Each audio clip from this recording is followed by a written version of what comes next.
Hi there, and welcome to Outlaw Icons, where history whispers in the dark. Tonight, we invite you to settle in for the story of Tony, the Ant Spelatro, the Chicago outfit's most feared enforcer. A man who ruled Las Vegas not with diplomacy or charm, but with fists, bullets, and pure intimidation.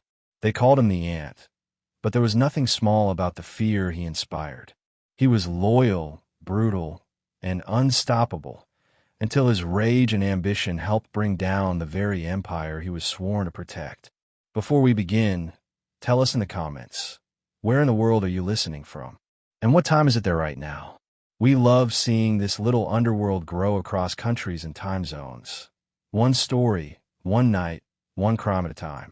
Now, take a deep breath, let the noise of the day fade away, and step into the neon shadows of Las Vegas, a city built on dreams, greed, and blood. This is the story of Tony Spelatro, the ruthless enforcer who brought down the Chicago outfit. This is Outlaw Icons, your sleepy dawn. And if you enjoy stories of power, loyalty, and betrayal in the world of organized crime, make sure to subscribe before the lights go out tonight. Because here, every name has a secret, and every secret has a price. Chicago, winter, 1951. The city is a slab of ice and smoke, and somewhere in the dark, a young boy named Tony Spelatro is learning what pain feels like when you don't back down. His nose is bleeding, his lip is split, but he's still smiling because he got the last punch in. In this neighborhood, that's the only victory that matters. Elmwood Park wasn't the kind of place where dreams grew.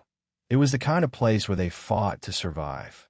The streets were a mix of brick row houses, frozen alleys, and the smell of sausage and exhaust. Every corner had its hierarchy. The shop owners, the hustlers, the men in sharp suits who never seemed to work but always had money. In the middle of it all stood Tony, short, wiry, restless. The fifth of six brothers born to Pasquale and Antoinette Spilatro, Italian immigrants who ran a small restaurant that doubled as the beating heart of the neighborhood.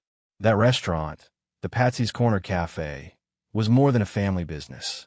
It was a place where deals were whispered, where envelopes slid across tables, and where the line between honest work and organized crime blurred like smoke in the air.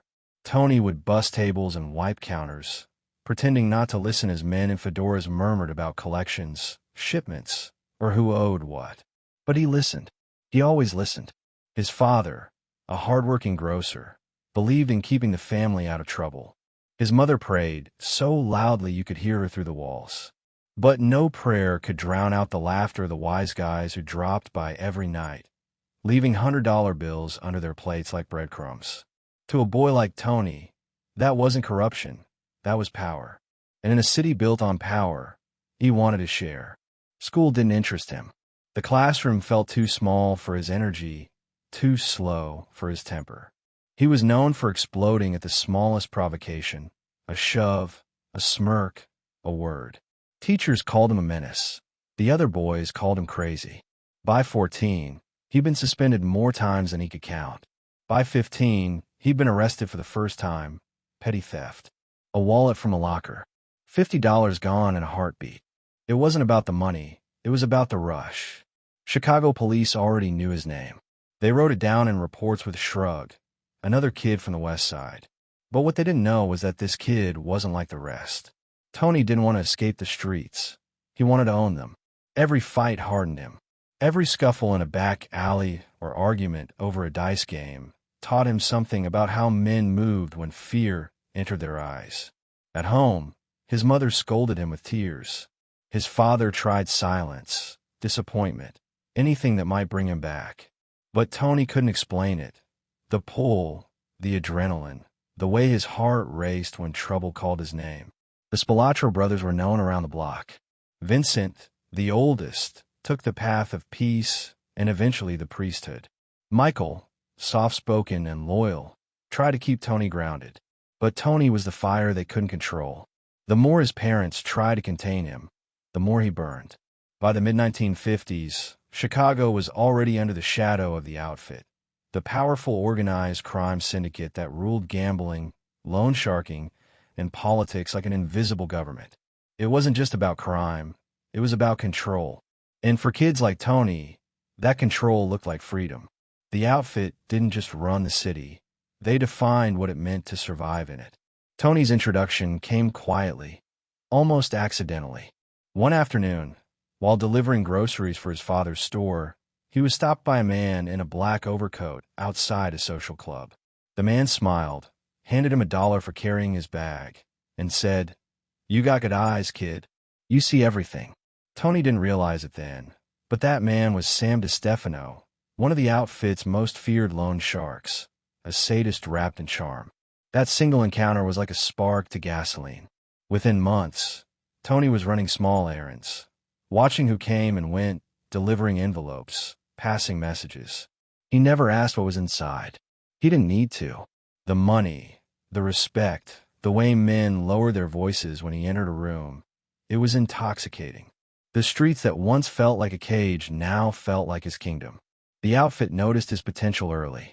He wasn't tall, but he had a presence, the kind that made people think twice before crossing him. His rage, when it came, was fast and surgical.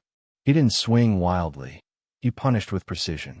Tony the Ant, they started calling him, a nickname meant to mock his size, but one he carried like a badge of honor. Ants were small, sure, but they could carry 10 times their weight. They could swarm. They could bite.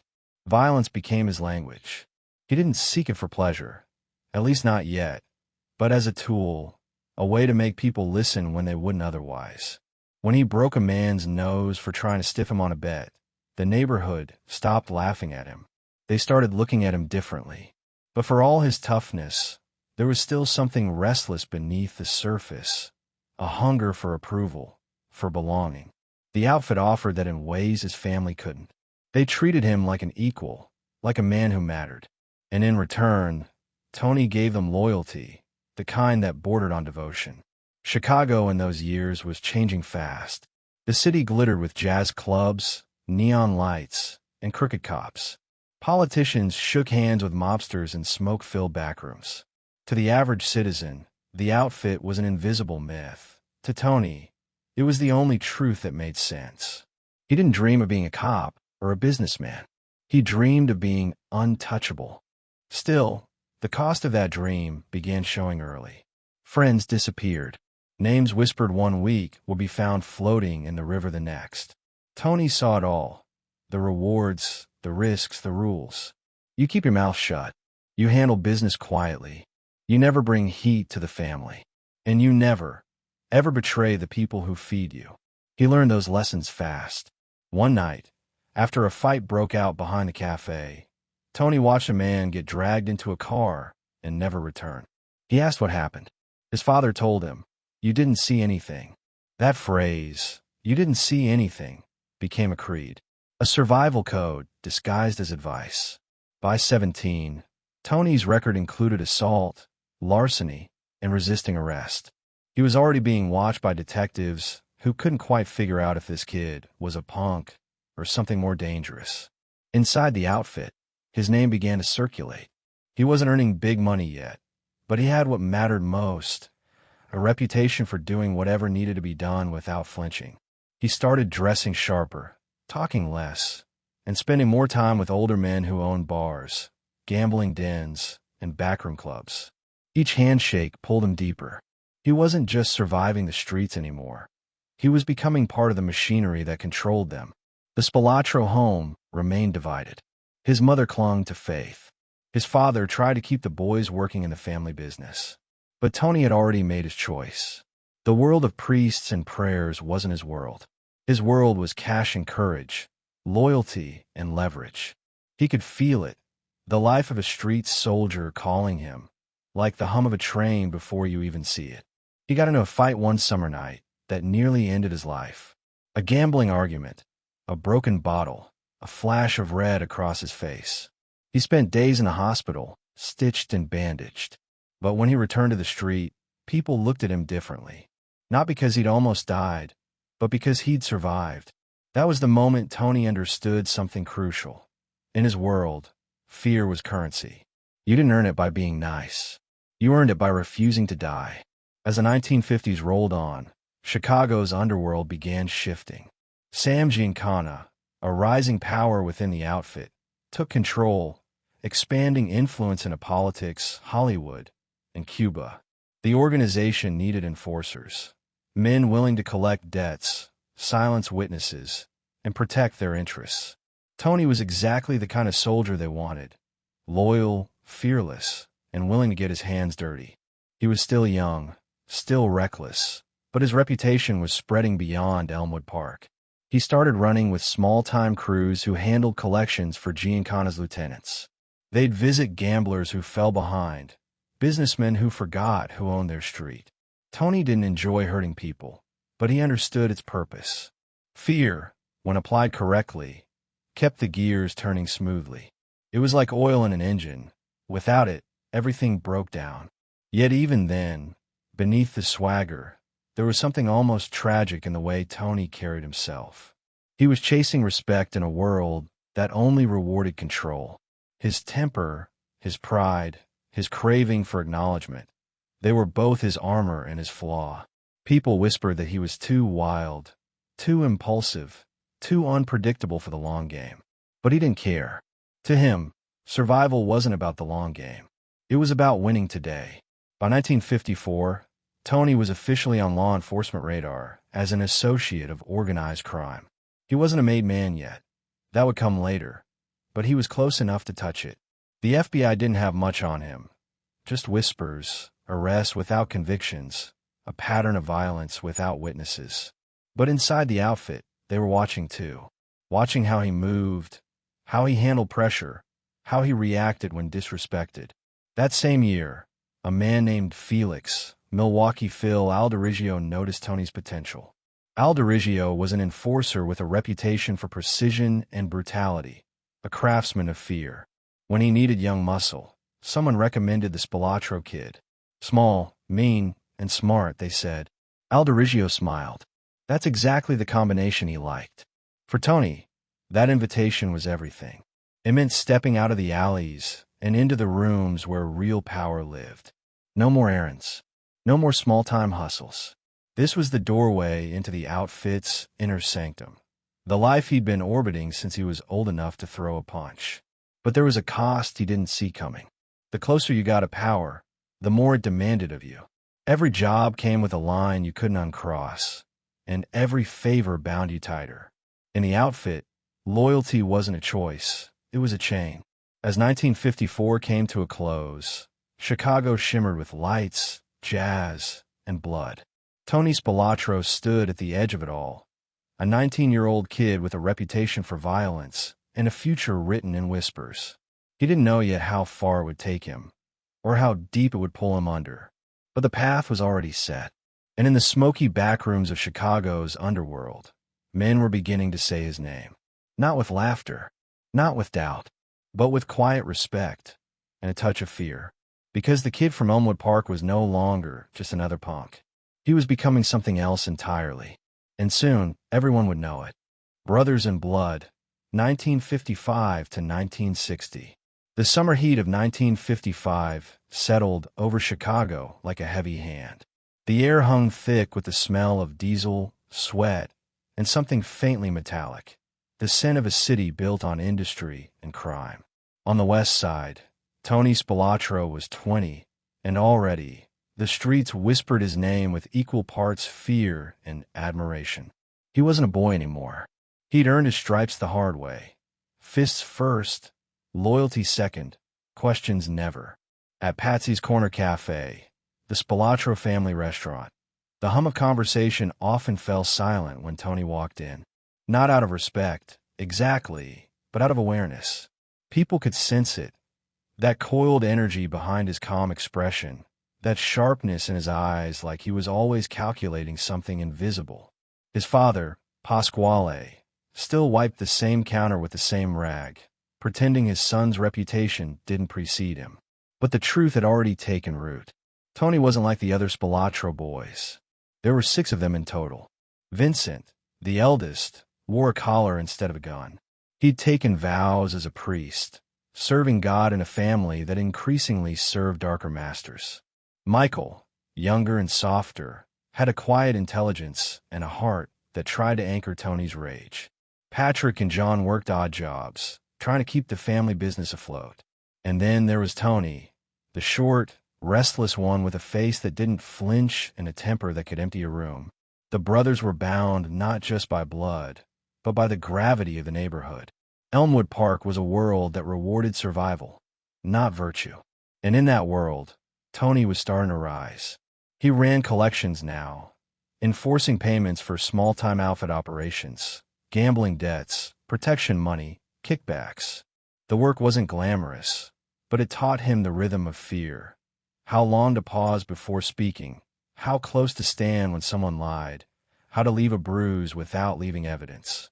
He worked under men like Felix, Milwaukee Phil, Al Dirigio, and Sam Teets Battaglia, enforcers who treated violence like a business tool. They liked Tony because he was direct. He didn't talk much. He didn't drink on the job. And when it came time to make an example, he didn't hesitate. One punch too many could turn a warning into a message, and Tony had a gift for delivering messages people remembered. At night, he'd come home bruised but quiet, sitting across from Michael at the kitchen table. Michael would ask no questions, and Tony would offer no answers. That was their unspoken bond, silence as a form of love. Sometimes Tony would flip a coin, stare at it for a long time, then smile and say, "It's all a game, Mike. Some guys just don't know they're playing." Michael would shake his head, not out of judgment, but worry. He saw where this road led. He'd seen it in the faces of other neighborhood kids who'd started small and disappeared big. But Tony didn't see danger. He saw momentum. Every week, someone new wanted his help. A bar owner afraid of a rival crew, a gambler who needed protection, a local tough who wanted to prove himself. Power came not in sudden bursts, but in quiet acknowledgments. A nod here, a handshake there, and before long, Tony was earning more than his father ever had. He began dressing sharper. Silk shirts, polished shoes, cufflinks. He wasn't flashy, but he understood appearances. The outfit valued presentation. A man who looked like he had control was treated as if he did. Still, behind that controlled exterior, there was something volatile simmering, a mix of pride and paranoia that kept him awake at night. The Chicago outfit was changing too. Sam Giancana had risen to power, turning what was once a brutal street operation into a billion-dollar enterprise. The outfit was now sophisticated, infiltrating unions, manipulating politicians, and controlling entire industries. They didn't need soldiers who were just muscle. They needed thinkers who could enforce and adapt. Tony, with his street intelligence and cold precision, was becoming exactly that. In 1956, he was brought in for questioning after a brutal beating in a North Side bar.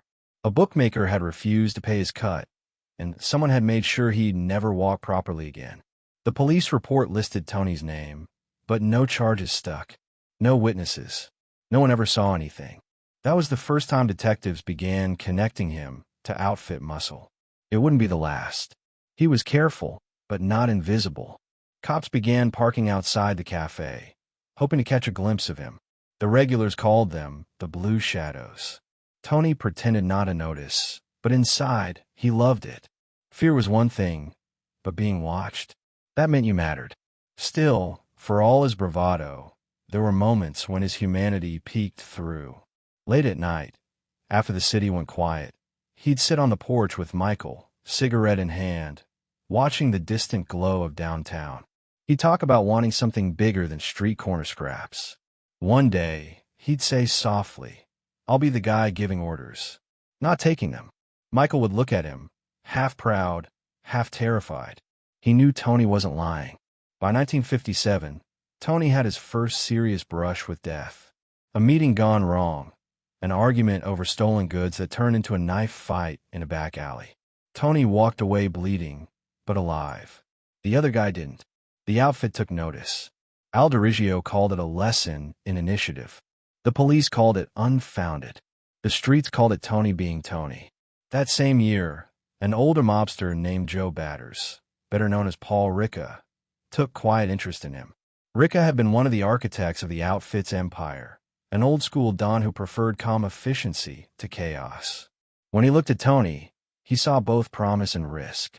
"The kid's got steel," Ricca reportedly said, "but steel can cut both ways." Tony didn't know it yet, but men like Ricca and Giancana were already thinking about expansion, about Las Vegas, about Hollywood, about politics. They needed enforcers who could handle themselves without drawing headlines. Tony's reputation for brutality was effective, but loud. And in the mob, noise was dangerous. Inside the family, loyalty meant survival. Betrayal meant erasure. Tony understood that instinctively. But his loyalty wasn't blind. It was transactional. He gave respect to those who earned it. He took orders, but only from men he feared. That delicate balance kept him alive. It also made him unpredictable, a quality that both fascinated and unsettled his superiors. The Spilotro brothers, meanwhile, lived in two different worlds. Vincent preached forgiveness from the pulpit while Tony practiced revenge in alleys. Michael worked at the restaurant, quietly cleaning up after Tony's messes, fixing walls, paying off small debts, smoothing over the whispers. The family dinners were quieter now. Conversations circled faith, work, and the unspoken things that hung in the air like ghosts. Their mother, Antoinette, prayed harder with each passing year. She saw what Tony was becoming. Sometimes she'd take his hands in hers, tears welling, and say, "You're not a bad boy, Tony. You just forget who you are." He'd smile, kiss her cheek, and say, "Don't worry, Ma. I remember everything." But deep down, he knew the version of himself she wanted back was already gone. By 1958, Tony was moving in higher circles. He was introduced to Frank "Lefty" Rosenthal, a gambling genius who could read odds like sheet music. Rosenthal was quiet, calculating, and ambitious. Everything Tony wasn't. But opposites attract in the underworld. Tony handled problems. Frank created opportunities. It was a partnership that would one day change both their lives, though neither could see that far ahead. They started small: card games, betting parlors, illegal sports books. Tony provided muscle and protection. Frank made sure the money flowed without friction. Together, they made a perfect machine, one that printed cash and silenced dissent. The outfit liked the results. And so, quietly, their influence spread. But with success came scrutiny. The police tightened their grip on local gambling operations, and the FBI began mapping the outfit structure. Agents followed men like Alderiggio, Battaglia, and Giancana, and every now and then, Tony's name appeared in their notes. Anthony Spelatro, alias the Ant, suspected of enforcement activity. It was still just ink on paper, but to Tony, it meant something real: recognition. He started to notice patterns.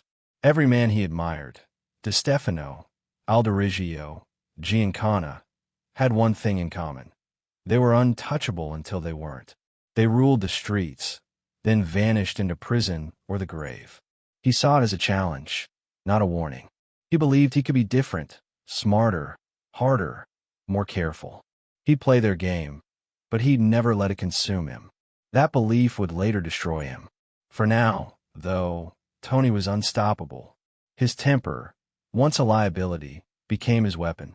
He knew how to read people, to sense weakness and press it until it cracked. Men twice his size backed down when he stepped forward. Fear was the shadow that followed his name everywhere it went.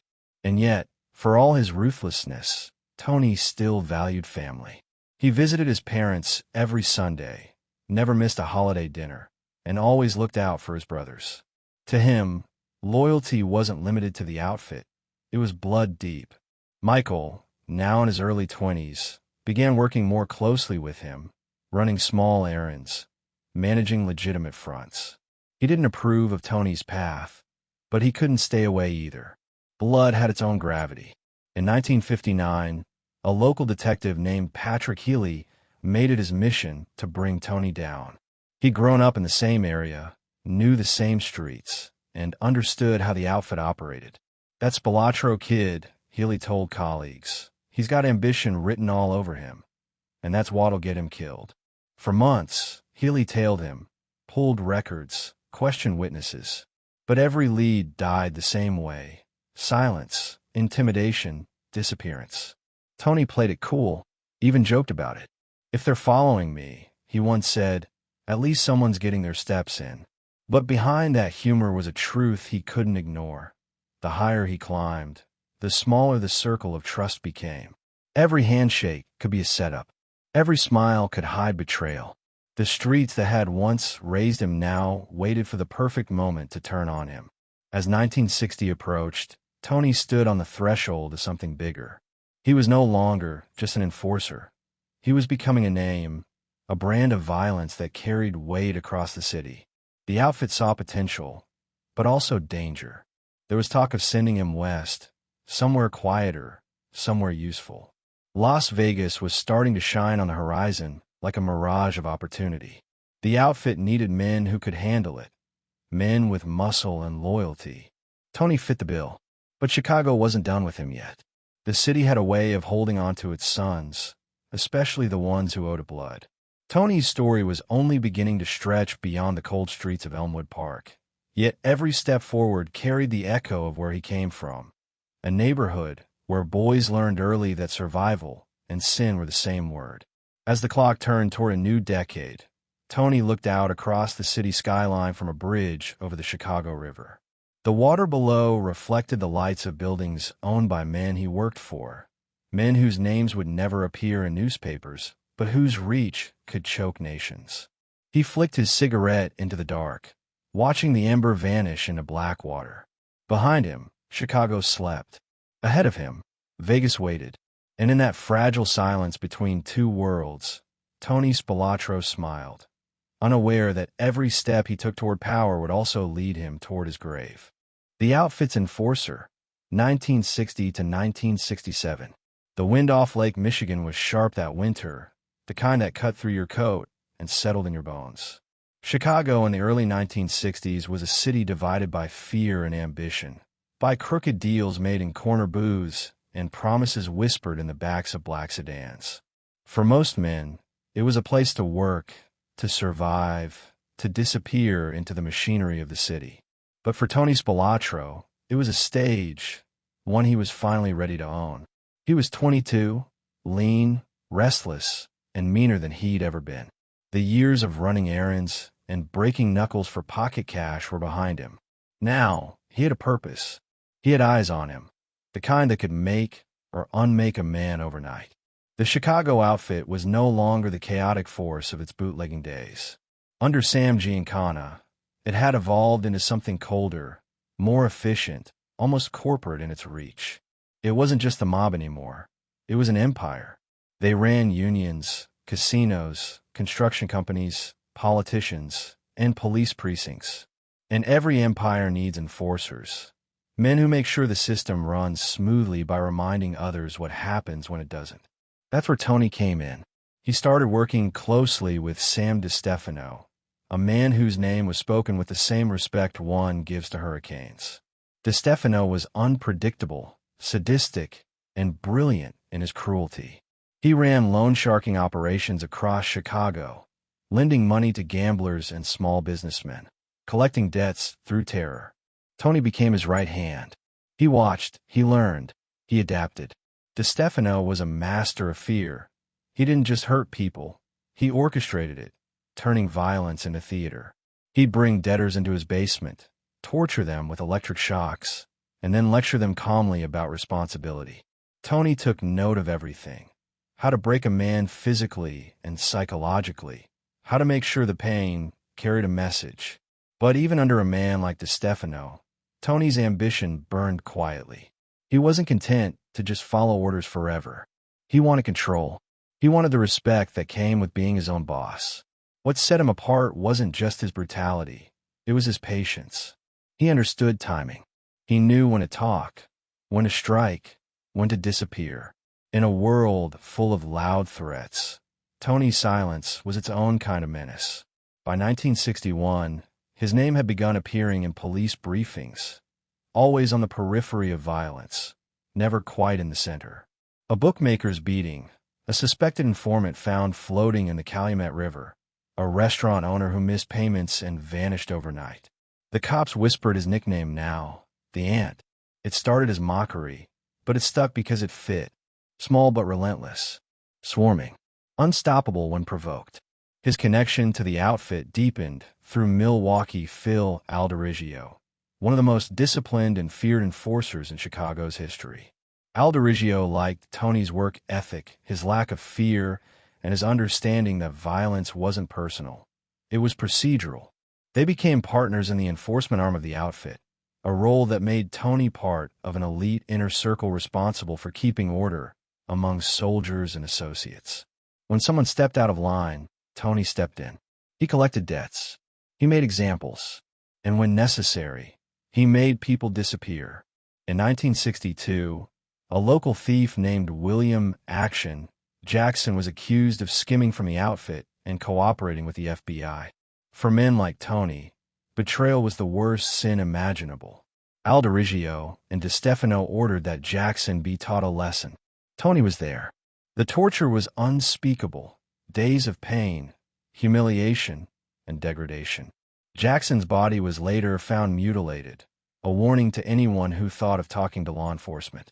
For most people, that would have been enough to haunt them for life. For Tony, it was business. A line crossed and forgotten. But Chicago was a city of whispers, and every whisper carried a cost. Detectives began focusing on Tony more aggressively. He was arrested for assault several times, but charges vanished. Witnesses forgot their statements. Judges found procedural errors. The outfit's reach was long, and Tony was protected. Yet that protection came with expectations. You never brought heat back to the family. You kept your head down. You followed orders. Tony understood that rule intellectually, but his pride made it hard to live by. He began to stand out too much. He'd walk into clubs uninvited, order drinks on the house, and stare down anyone foolish enough to question him. His confidence was magnetic, but it also made older members uneasy. The outfit valued discretion, not swagger. Still, his results spoke louder than his attitude. Debts got paid.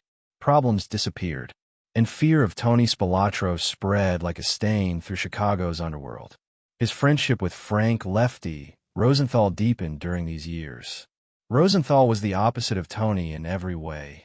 Quiet, calculating, and obsessed with numbers. He ran bookmaking operations with surgical precision, and Tony made sure no one disrupted them. Together, they formed a symbiotic bond. Brains and muscle, intellect and intimidation. Frank could make money appear from thin air. Tony could make obstacles vanish. They trusted each other, which in the outfit was as rare as innocence. But for Tony, trust was complicated. He'd seen too many men betrayed by their own. The deeper he went into the outfit, the more he realized that loyalty had an expiration date. Men who once ruled the city ended up in shallow graves because they stopped being useful. He decided early that if he couldn't outlive the system, he'd outsmart it. And to outsmart it, he needed to understand it. Not just the money or the politics, but the psychology. He started spending more time with older bosses, listening instead of talking. He learned how deals were structured, how judges were bought, how favors traveled like currency. The mob was like a chessboard, and Tony was learning the rules one piece at a time. But there was something else beneath his ambition, a darkness that had been growing since childhood. Violence wasn't just his job anymore. It was part of his identity.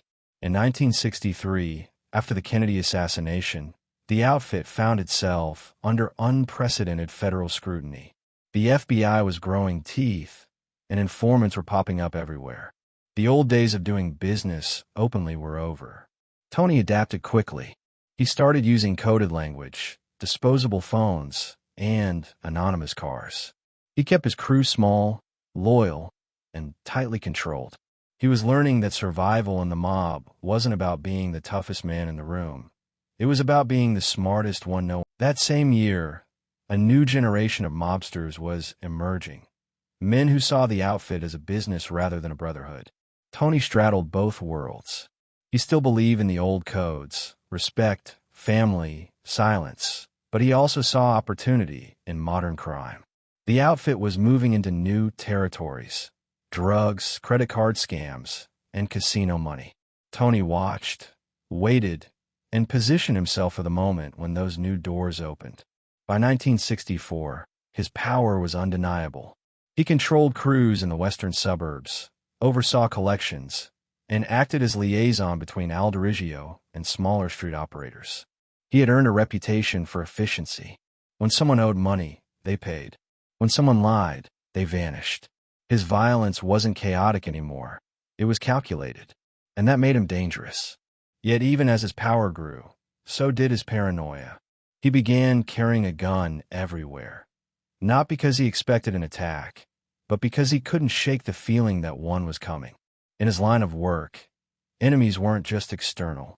They were sitting beside you, smiling, pretending to be friends. Tony's paranoia was justified. Chicago's criminal world was devouring itself from within. Men like Giancana were being forced out. Others like Tony Accardo were tightening control, cleaning house, eliminating liabilities. Tony knew the pattern. He'd helped enforce it. It was during this time that the FBI began using the word enforcer in their reports. To them, Tony wasn't just another mobster. He was the man you sent when all other methods failed. If the outfit was a machine, Tony was the oil that kept it running, thick, dark, and necessary. His reputation crossed city lines. Men in Milwaukee, Cleveland, and Kansas City knew his name.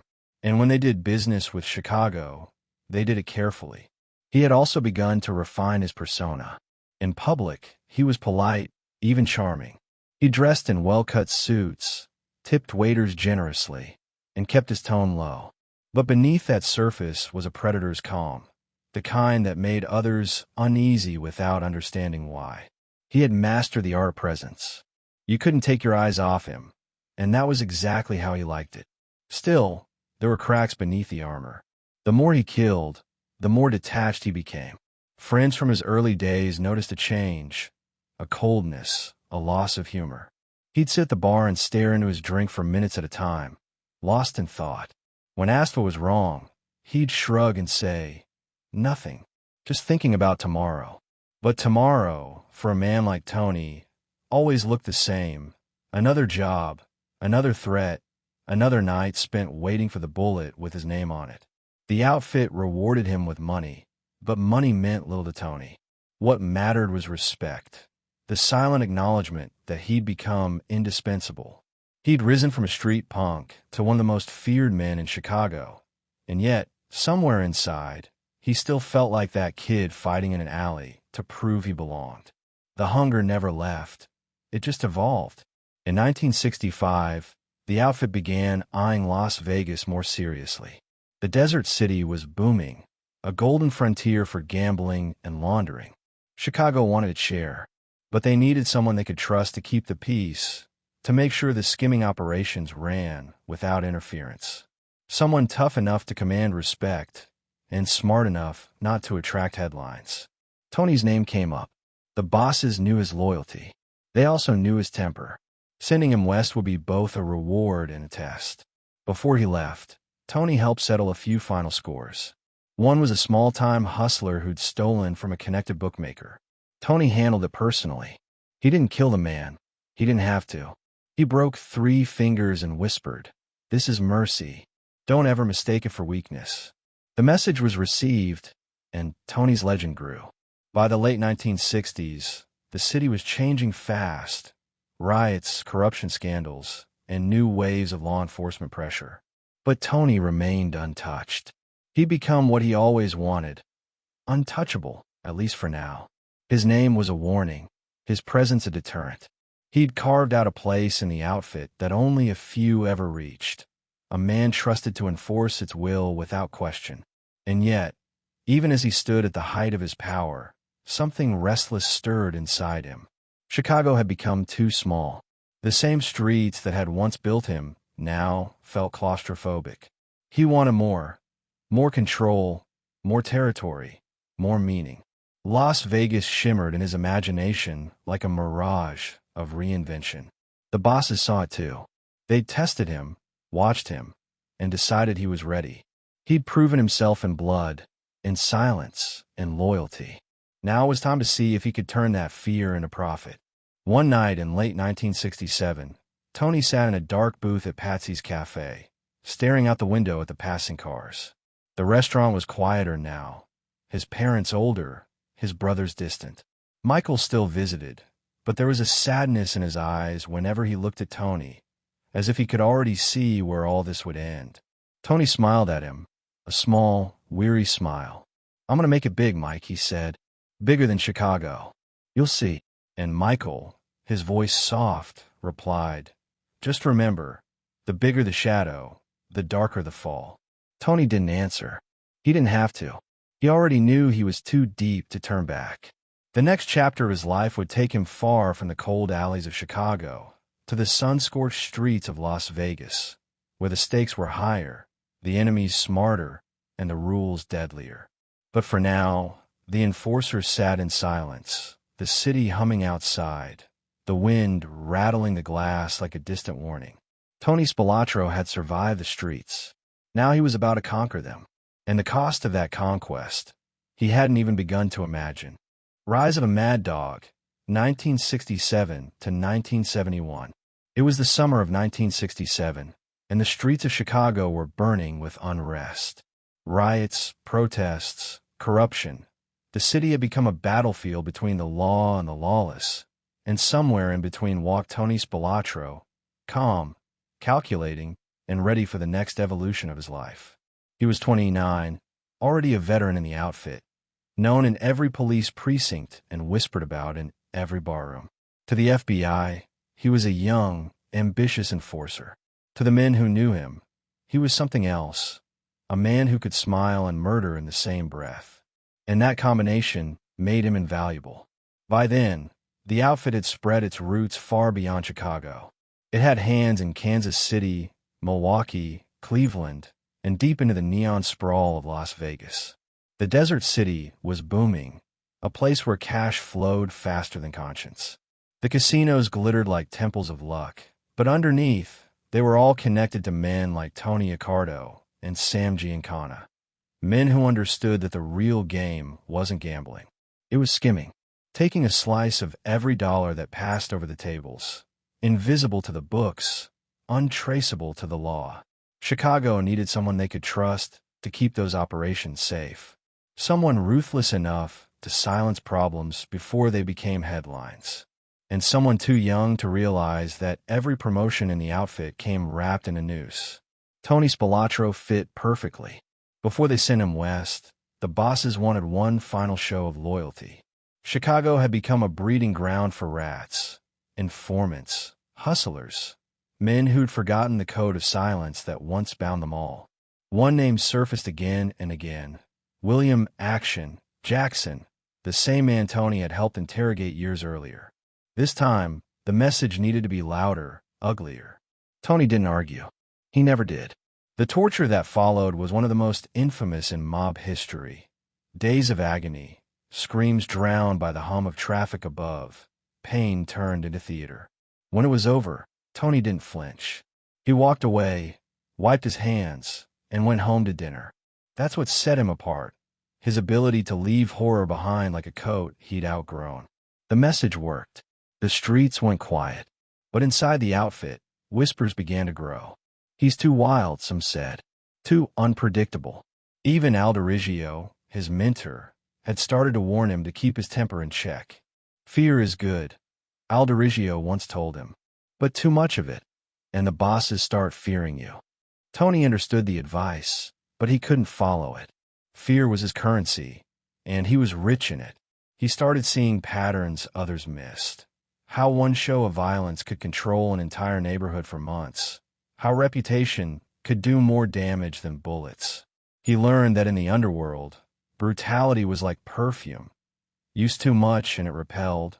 Use it sparingly and it seduced. Tony was still learning that balance when the call came from Las Vegas. It was 1971 when the outfit finally gave him the assignment.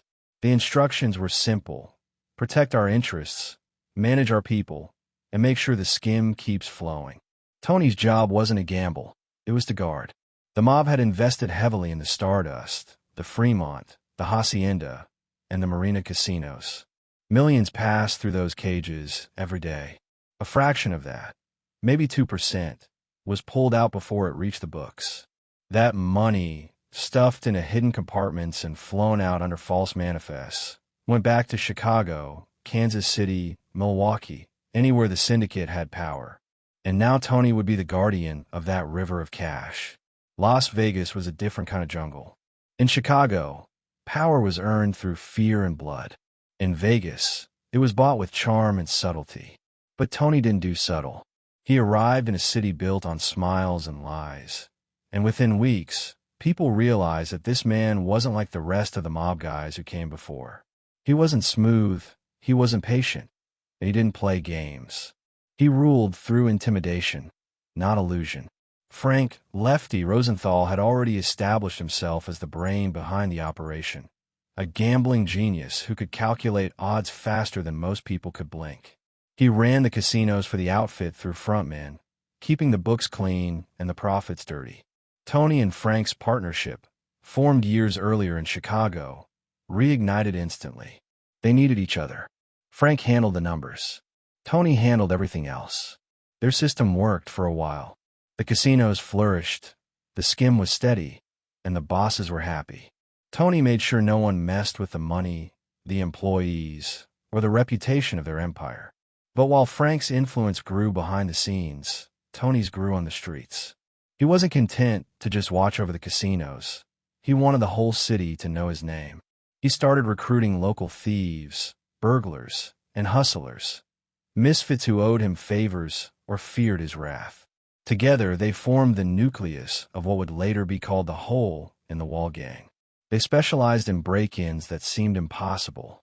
They'd drill through ceilings, smash through walls, bypass alarms, and empty safes before sunrise. Tony loved the creativity of it, the planning, the precision, the adrenaline. But it wasn't just about money. It was about dominance. Every successful job was another reminder that he controlled Las Vegas in ways the law couldn't touch. Still, Tony's rise came with complications. He was violent in a city that thrived on appearances. Vegas had its rules, unspoken but sacred. You could steal, you could cheat, but you couldn't draw blood in the spotlight. Tony didn't care. When someone crossed him, he handled it his way. A blackjack dealer suspected of stealing chips was found beaten in an alley. A low-level bookie who refused to pay his cut turned up in the desert, his body half buried in the sand. These weren't accidents. They were statements. Frank Rosenthal began to worry. He admired Tony, even liked him, but he understood the consequences of unchecked chaos. Vegas isn't Chicago, he told him once over dinner. You can't rule this city with fists. You rule it with silence. Tony just smiled. Silence, he said, only works if people remember what it sounds like before it goes quiet. It was the kind of answer that chilled Frank because it was both poetic and true. The FBI started watching closely. They knew the outfit's fingerprints were all over the casinos, but they couldn't prove it. So, they focused on Tony. They bugged phones, tapped informants, and photographed his every move. But Tony was careful. He never signed anything, never wrote anything, never left a trail. What he did leave were bodies, and that was enough to make him a legend. Back in Chicago, the bosses were pleased but cautious. Tony was profitable, but unpredictable. He had become a symbol, part soldier, part spectacle. He dressed sharp, moved fast, and had an aura of danger that made both criminals and civilians step aside. Yet, his name was beginning to draw too much attention. The higher-ups believed in keeping Vegas clean. Tony, in their eyes, was making it dirty again. His relationship with Frank remained strong, but the cracks were forming. Tony began seeing Frank's wife, Geri, in secret.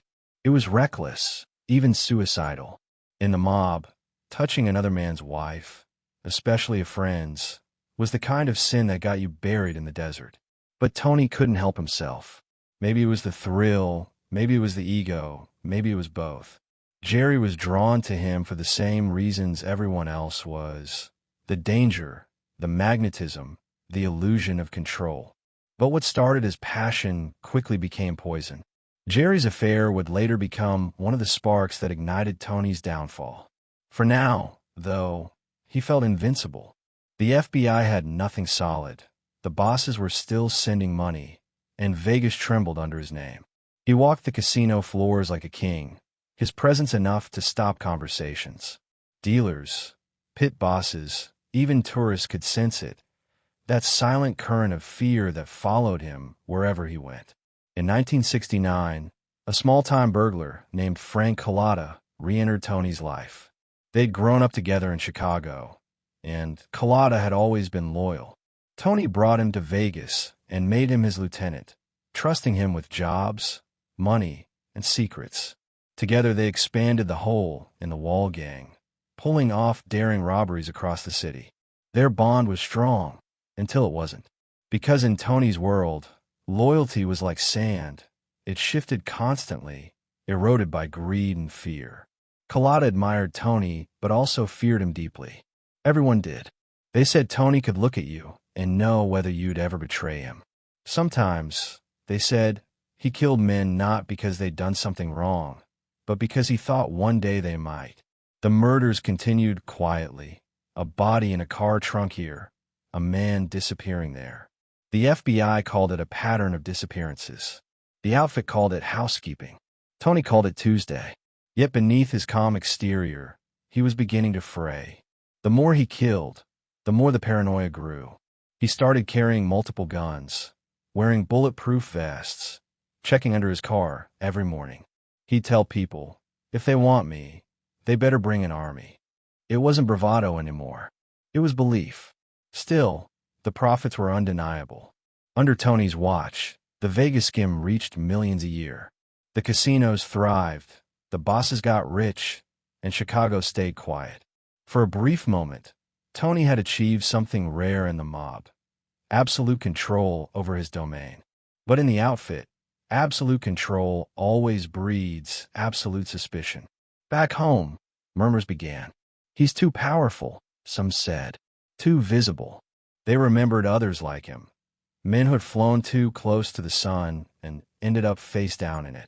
The bosses started asking for updates, looking for signs of weakness.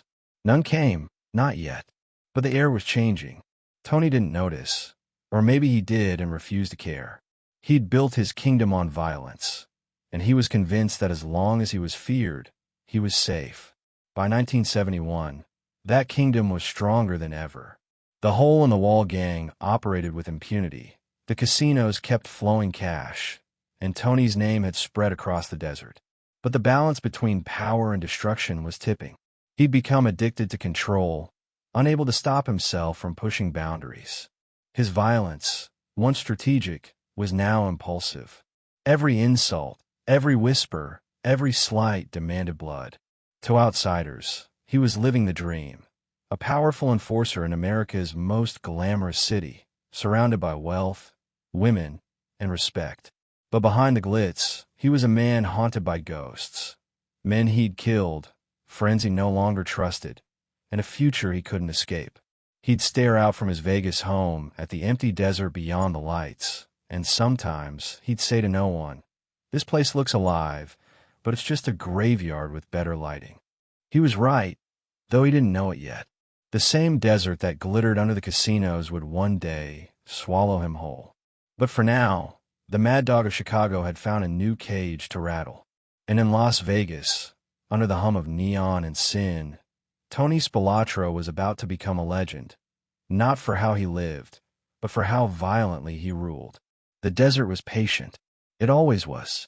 And somewhere, beneath that endless expanse of sand, it was already waiting for him. Las Vegas assignment, 1971 to 1974. The plane descended through the desert haze, sunlight glinting off the metal like a knife's edge. Below, the neon sprawl of Las Vegas shimmered in the distance, a mirage of sin surrounded by endless emptiness. It was 1971, and for Tony Spelatro, this wasn't just a new assignment. It was exile disguised as opportunity. Chicago had grown tired of his temper, of the blood trails that followed him everywhere he went. The bosses needed him out of sight, but still useful, and Vegas, with its money, glamour, and fragile order, Seemed like the perfect place to send a man like Tony.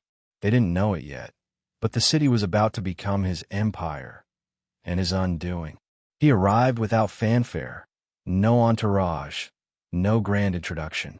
Just another small man with a sharp suit and sharper eyes. To the untrained eye, he looked unremarkable, but those who knew what to look for felt it immediately. The quiet tension in his shoulders, the way he scanned every room like a predator in unfamiliar territory. He wasn't here to gamble or chase women. He was here to watch, to protect, and, when necessary, to destroy. Frank Lefty Rosenthal met him that first week. They shook hands in the back of a steakhouse off the Strip, their history stretching back to the cold streets of Chicago. Frank had become the brains behind the outfit's casino operations, the man who could make a fortune disappear behind a smile and a stack of paperwork. Tony was his insurance policy. Together, they were the perfect machine. Frank handled the numbers. Tony handled the noise. The casinos they controlled, the Stardust, the Fremont, the Hacienda, and the Marina, were the outfit's crown jewels. Billions passed through their cages every year. But the real money wasn't in what was reported. It was in what wasn't. The skim.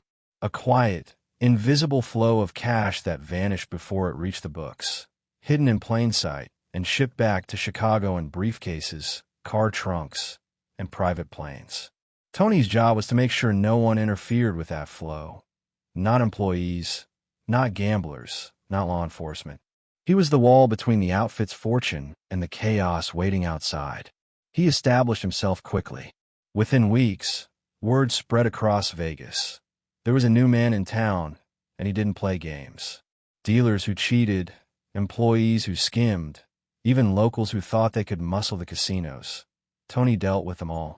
Sometimes with words, sometimes with fists, sometimes with things that left no witnesses. He didn't need to make threats. His reputation did the talking. If Tony's looking for you, one dealer was heard whispering, "Start digging your own grave." But Vegas was different from Chicago. It was a city built on illusion, glamour hiding rot, hospitality masking control. The outfit didn't want open violence. They wanted quiet profit. Frank understood that. Tony didn't. He came from a world where respect was earned through pain, not politeness. That clash in philosophy would become the first crack in their partnership. Still, for now, it worked. Tony kept the streets clean, and Frank kept the casinos running smooth. The bosses back home were thrilled. Chicago's cut was steady, and the FBI was still playing catch-up. But Vegas had a pulse of its own. Fast, erratic, hungry. It pulled at Tony like gravity. The longer he stayed, the more he wanted control of not just the outfit's share, but the entire city. He began expanding his influence beyond the casino floor. Jewelry stores, loan sharking operations, fencing rings. He wanted it all.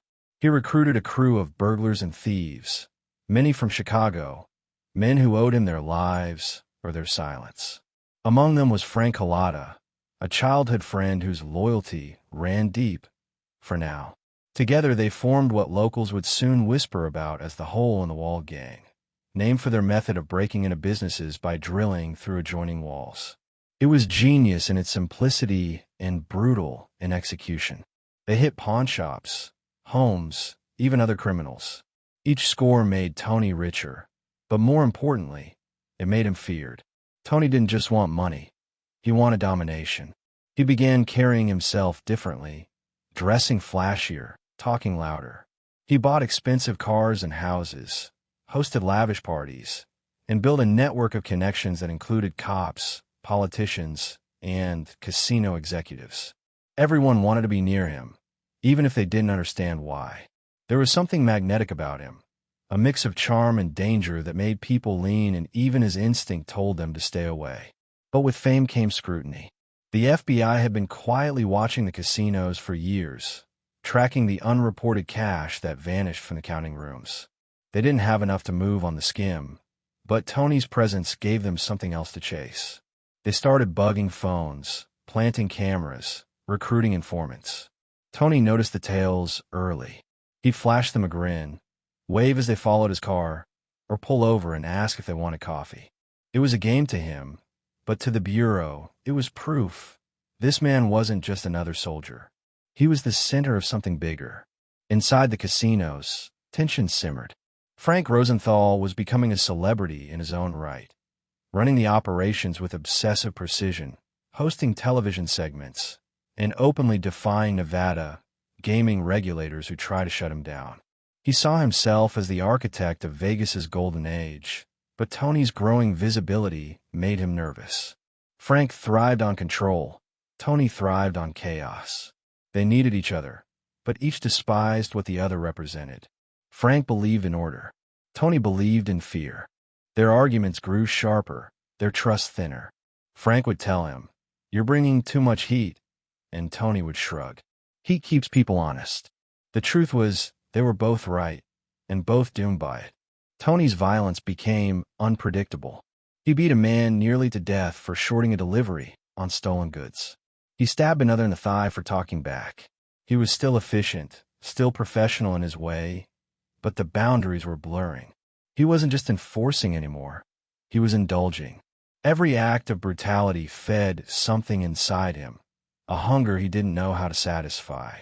And then there was Geri, Frank's wife. Beautiful, fragile, restless. The Vegas nightlife adored her, but her marriage was cracking under the weight of Frank's obsession with control.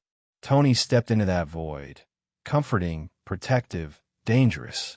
Their affair began quietly, whispers behind closed doors, glances that lasted too long. But nothing stayed secret in Vegas. The city had ears, and when those ears belonged to the mob, secrets became death sentences. Geri later said Tony made her feel alive. Maybe he did, but he also made her feel doomed. Everyone knew the rule. You don't touch another man's wife, especially not one connected to the outfit. But Tony's arrogance had reached a point where rules no longer applied. In his mind, he wasn't breaking them. He was rewriting them. The bosses in Chicago started hearing rumors about the violence, the affair, the attention. They didn't like any of it. Las Vegas was supposed to be quiet. They'd built it to be a clean front, a place where dirty money turned legitimate. Tony was turning into another Chicago, loud, bloody, reckless. They sent messages, subtle at first, then less so. Tone it down, they said. Stay in the shadows. But Tony only knew one way to live, in control. By 1973, his reputation was mythic. To some, he was a hero, the man who made Vegas safe for the outfit. To others, he was a menace who ruled through fear. Bartenders, casino dealers, and small-time hustlers told stories about him. How he could crush a man's hand with one squeeze. How he'd stare at someone in silence until they broke. Most of those stories were exaggerated. The truth was simpler. Tony understood psychology better than most gangsters. He didn't need to kill everyone. He just needed people to believe he might. Still, bodies kept turning up. A casino manager who tried to skim extra cash for himself. A jeweler who fenced stolen diamonds without permission. A street hustler who bragged about knowing Tony personally. The desert outside Vegas became a cemetery of lessons, each grave a warning written in sand. Meanwhile, the FBI was tightening its net. They couldn't prove the murders, but they were getting closer to the skim. Surveillance footage, intercepted conversations, whispers from informants. The Bureau was building a case that stretched from Vegas to Chicago. And in the middle of it all stood Tony, unbothered, untouchable, and unaware that the foundation under him was beginning to crack. Frank Rosenthal's patience finally began to unravel. The affair with Geri wasn't just a personal betrayal. It was professional suicide. If Chicago found out, they'd kill them both. Frank tried to reason with Tony, but reason had stopped being part of his vocabulary. "You're getting sloppy," Frank told him one night. "You're drawing heat we don't need." Tony leaned back, smiled, and said, "If they can't handle a little heat, they shouldn't play with fire." That was the moment Frank knew something had shifted. Tony wasn't working for the outfit anymore. He was working for himself. And in the mob, there's no such thing as independence. Every man answers to someone, even if he forgets it for a while. But for now, Tony's illusion of invincibility held. He moved through the casinos like he owned them, attended fights, dinners, and high-roller events. To the tourists, he was just another mysterious face in a city full of them. To the people who knew the truth, he was the storm everyone hoped would pass without destroying everything. Yet even storms have to break. The first real tremor came in early 1974. The FBI caught wind of one of Tony's burglary operations, a jewelry heist gone wrong. A witness talked, then vanished. The Bureau had no proof, but they had momentum. They started pulling strings, and one by one, the connections began to surface. The outfit's casino links, Frank's management records, Tony's shadow operations. Tony sensed the walls closing in. He'd been in the game long enough to smell danger, but his pride told him he could handle it. Chicago sent new instructions: keep quiet, keep low, and keep the money flowing. But Tony didn't listen. He'd built this kingdom, and he wasn't about to let anyone take it away. By the end of 1974, the seeds of destruction were already in the ground. The FBI was circling, Frank was unraveling, Geri was breaking, and the bosses back home were starting to lose faith. But Tony couldn't see it. Or maybe he refused to. He'd become blinded by his own legend, the kid from Elmwood Park who had risen to rule the city of sin. He'd look out at the Vegas skyline from his window at night, the lights flickering like stars on fire, and he'd tell himself this was what power looked like: endless, invincible, immortal. But power, like neon, always burns brightest before it goes dark. And somewhere, deep beneath that desert glow, the cracks were widening. The enforcer had become a boss.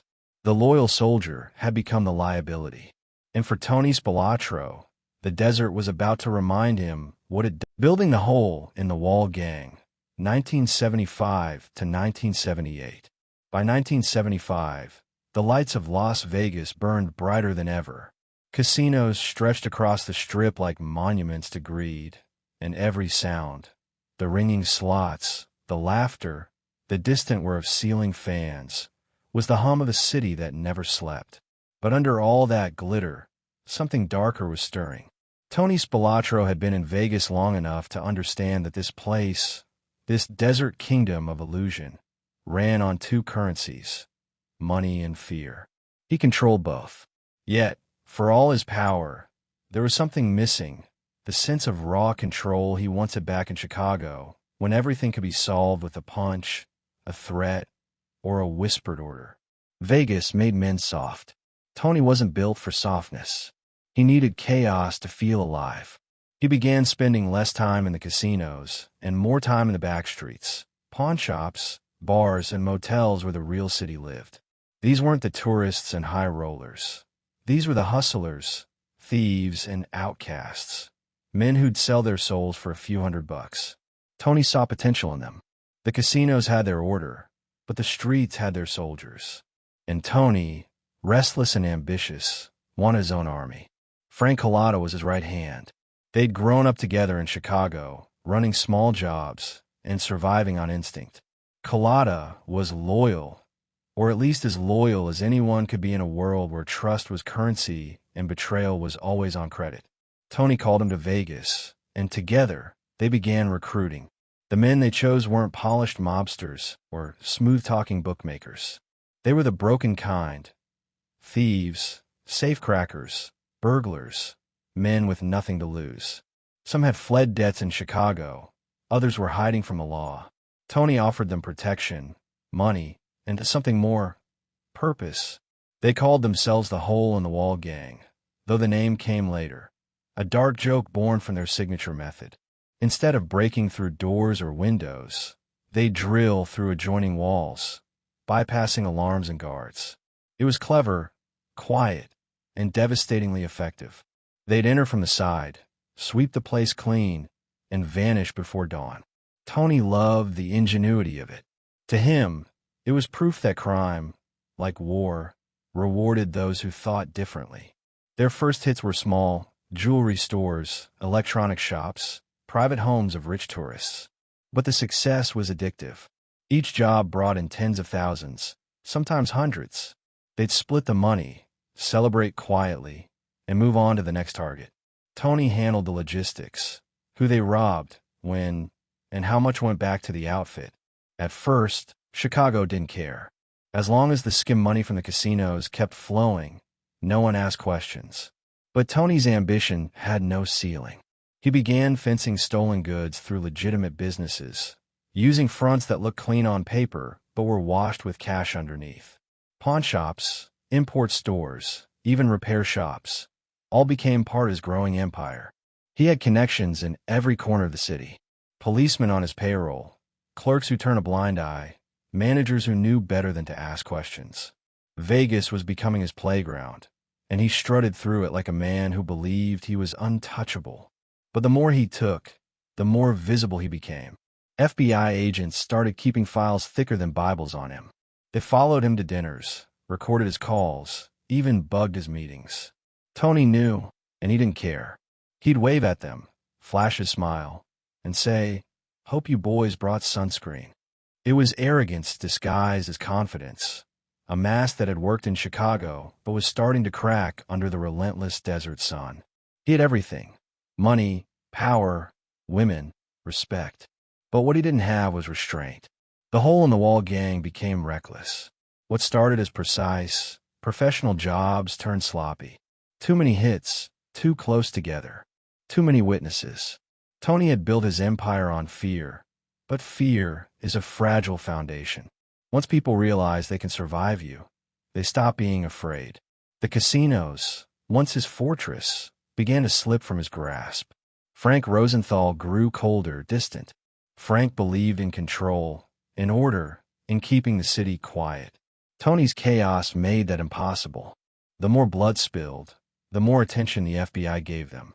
Their friendship, once the engine that powered the outfit's grip on Vegas, was beginning to rot. And Tony didn't help matters by continuing his affair with Geri, Frank's wife. What had once been a secret thrill turned into an open wound. People whispered. The bosses heard. Chicago was furious. Las Vegas was supposed to be clean, a river of money flowing straight to them. Tony was turning it into a spectacle. "He's drawing heat," one of the capos said. Too much heat. But no one dared confront him directly. He had become too unpredictable, too violent, too proud. The men who once used him as a tool now feared the hand that held it. Meanwhile, his crew grew restless. The money was good, but Tony's paranoia made every job a risk. He'd fly into rages over small mistakes, accusing his men of betrayal, then embracing them the next day like brothers. Frank Cullotta saw it up close. The slow unraveling of a man who'd once ruled through precision, now consumed by suspicion. Tony would sit in the dark, chain-smoking, staring out the window for hours. "They're watching," he'd say quietly. "They're always watching." And he wasn't wrong. The FBI had embedded deep into Vegas by then, running operations under names like Strawman and Pendorf, tracking every connection between the outfit, the Teamsters, and the casinos. Tony was a key piece of the puzzle, the link between Chicago's bosses and the desert money machine. But he didn't see himself as a pawn. He saw himself as a king. And kings don't bow. The hole-in-the-wall gang kept working, each hit bigger than the last. They robbed the Bertha's Gifts and Home Furnishing store for over $1 million in jewelry, though that particular score wouldn't come until later. They hit armored trucks, safe houses, and even casinos' back offices. Each success fed Tony's myth. People in Vegas whispered his name with awe and terror. The police knew who he was, but they couldn't touch him. Witnesses disappeared, evidence vanished, and when questions came up, answers were buried in the desert.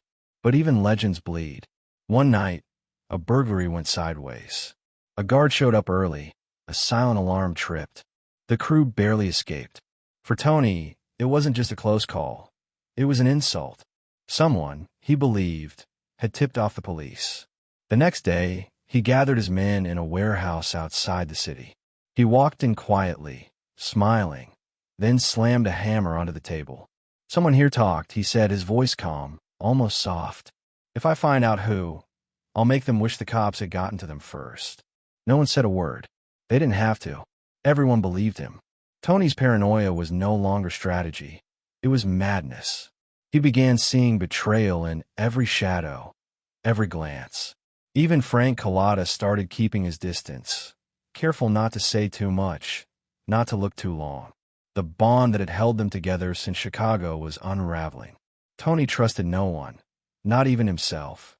Still, his public life carried on like nothing was wrong. He attended fights, dinners, casino openings.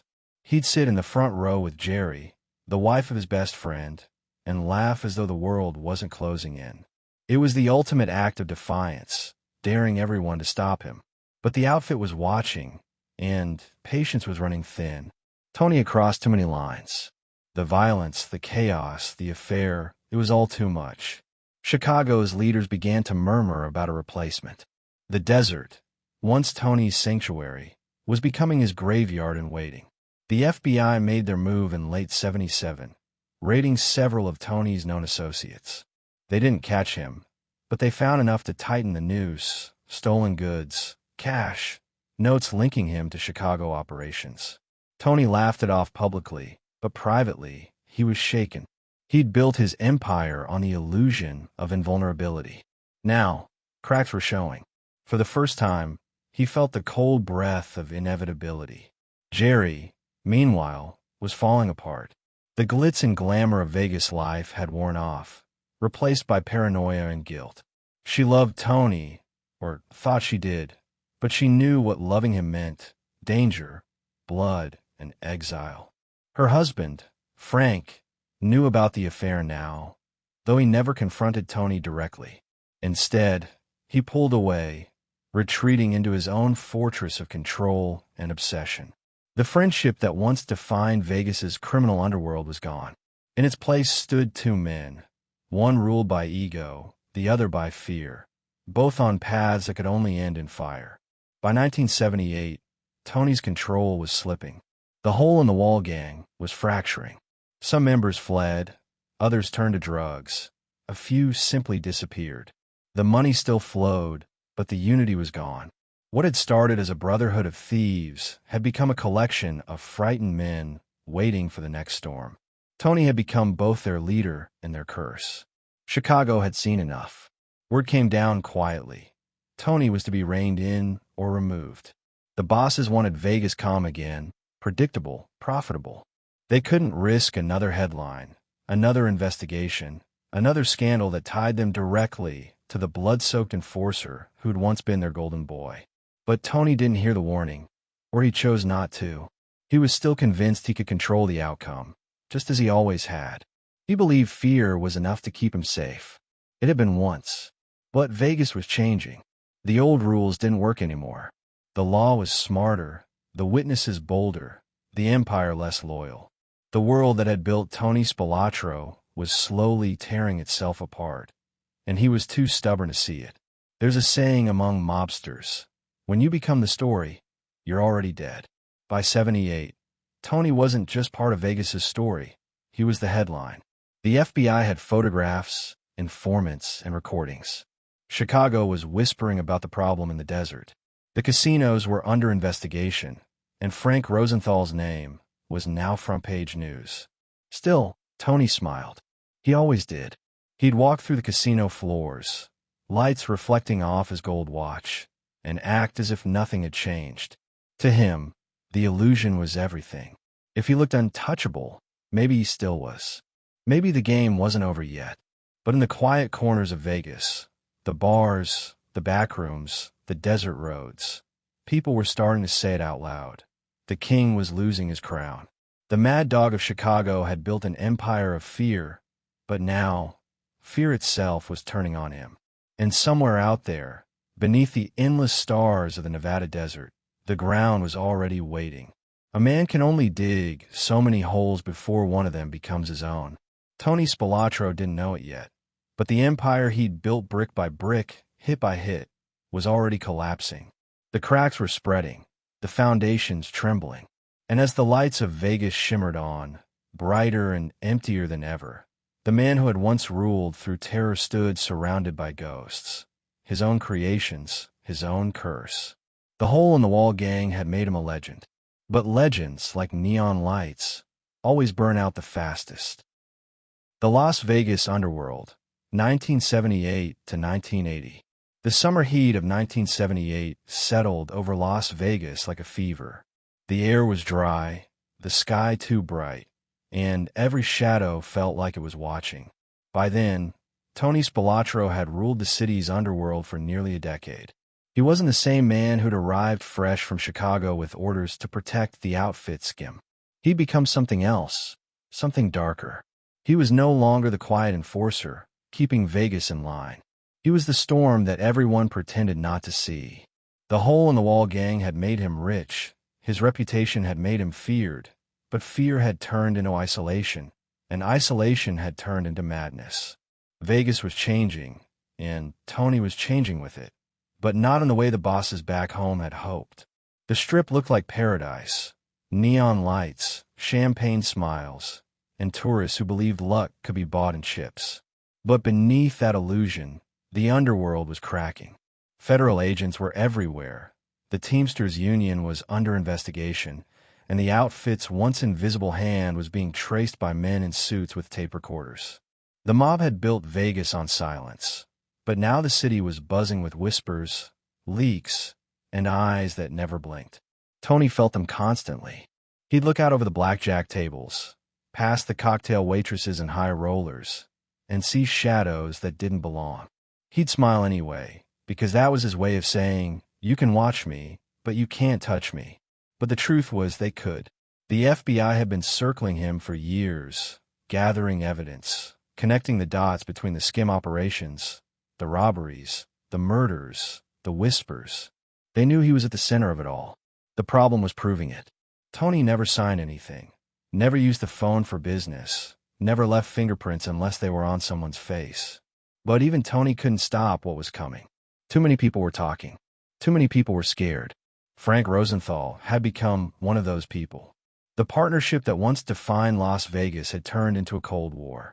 Frank, the master strategist, the brain behind the outfit's casino empire, was growing tired of Tony's recklessness. The violence, the heat, the rumors, it was all bad for business. Frank thrived on order. Tony thrived on chaos. Together they'd once been perfect balance. Now, they were opposites tearing each other apart. It didn't help that Frank's wife, Geri, was slipping further into Tony's orbit. Their affair, once whispered behind closed doors, was now an open secret. Everyone in Vegas knew. The dealers, the waitresses, even the cops. In a city built on gossip, secrets don't stay buried. It was humiliation for Frank, a wound that kept reopening. The tension between the two men became unbearable, a silent hostility that poisoned every room they entered. Tony didn't care.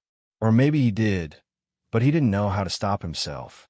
Geri was a symbol to him, proof that he could take whatever he wanted. The same way he'd taken the streets, the casinos, the city itself. He'd become addicted to the act of possession. Every conquest, a business, a person, a life, fed the illusion that he was untouchable.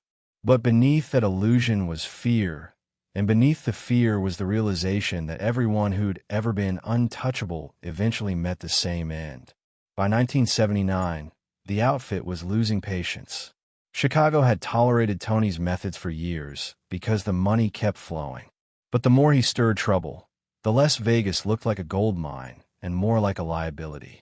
The FBI's investigations had spread across state lines, connecting Vegas operations to Chicago, Kansas City, Milwaukee, even Cleveland. The skim, once invisible, was now a flashing target. The bosses wanted quiet again, the kind of silence that only comes when problems disappear. Tony's name started coming up in the wrong conversations. At first, it was subtle, small comments from mid-level guys in Chicago. "He's gone rogue. He's bringing heat. Maybe it's time to clean house." But those comments reached people who could make decisions. Men like Joseph Iuppa and Joey Lombardo, who saw Vegas not as Tony's playground, but as the outfit's business. And when business gets threatened, the business removes the problem. Tony's paranoia deepened. He started carrying 3 guns, changing cars daily, keeping his curtains closed even in the middle of the day.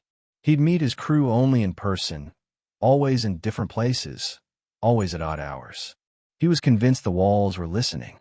He wasn't wrong. The FBI had tapped his associates, bugged casinos, even followed his girlfriend's car. They had pictures of him meeting men known to be connected to murders, surveillance of him entering buildings that later got robbed. They were building a case brick by brick, waiting for the moment to strike. Meanwhile, the hole-in-the-wall gang was falling apart. What had started as a tight circle of loyal thieves had turned into a nest of jealousy and resentment. The money wasn't being split evenly, jobs were going bad, and trust had evaporated. Frank Cullotta, Tony's childhood friend and right hand, started to see what Tony had become. The man who once operated with calm precision was now erratic, violent, and consumed by suspicion. Cullotta watched as Tony screamed at men he'd known for years, accusing them of betrayal, then apologizing the next day like nothing happened. He still loved Tony like a brother, but even brothers know when it's time to run. One night, after a failed burglary, Cullotta tried to reason with him. "You're losing it, Tony," he said. "You can't scare everyone forever." Tony just stared, his eyes flat, his voice cold. Fear keeps them honest. Cullotta didn't argue, but he knew. Fear doesn't keep men honest. It keeps them waiting for a chance to turn. That chance came sooner than anyone expected. The FBI approached Cullotta with a deal: testify and live. Refuse and die. For a long time, he said no. Loyalty meant everything. But loyalty doesn't stop bullets, and Tony was becoming more dangerous than the law. Cullotta started hearing whispers that Tony was questioning his loyalty, that maybe his old friend was thinking about cutting him loose permanently. When that word reached Cullotta's ears, his choice was made. He flipped, and with that, the government finally had what they needed. But before that storm hit, Vegas was still burning. Tony's violence had escalated beyond control. Beatings, murders, intimidation. He didn't care who saw or who talked. He walked through casinos with his head high, daring anyone to challenge him. People who crossed him disappeared: gamblers, employees, even friends. Every body found in the desert told the same story. Tony Spelatro was still king. But every kingdom built on fear ends the same way, with betrayal from within. In the midst of all this chaos, Frank Rosenthal's empire began to crumble. Regulators were circling his casinos, questioning his control, digging into his connections. The FBI raids grew bolder. Frank's television appearances, once a source of charm, now looked like arrogance to the people who wanted him gone. He'd outsmarted the system for years, but even he could feel the walls closing in. And then came the car bomb. It was October of 1982, just after midnight. Frank's Cadillac exploded outside a restaurant on Sahara Avenue, flames lighting up the night like judgment itself. Somehow, miraculously, he survived. The explosion had been triggered by a faulty connection, a technical failure that spared his life. But the message was clear: someone wanted him dead. Some said it was Chicago, cleaning up loose ends. Others said it was Tony, settling a personal score over Geri. No one ever proved who ordered it, but everyone knew Tony was capable of it. Even Frank. Especially Frank. After the bombing, the outfit's grip on Vegas unraveled.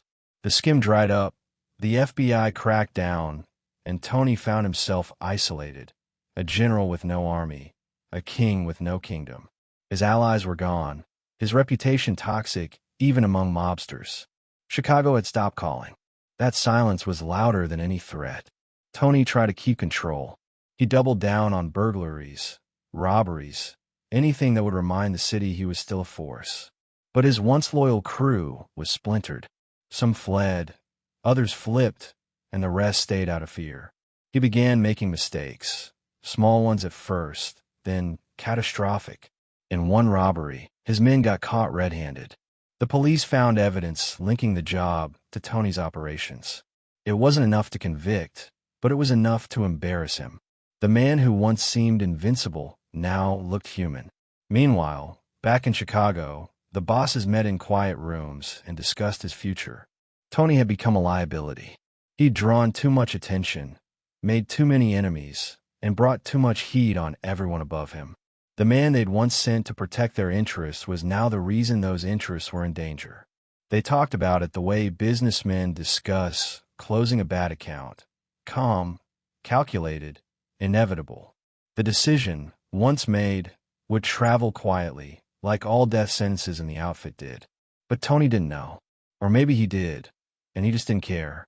He'd built his whole life on daring the impossible, daring men to kill him, daring the law to catch him, daring fate itself to flinch first.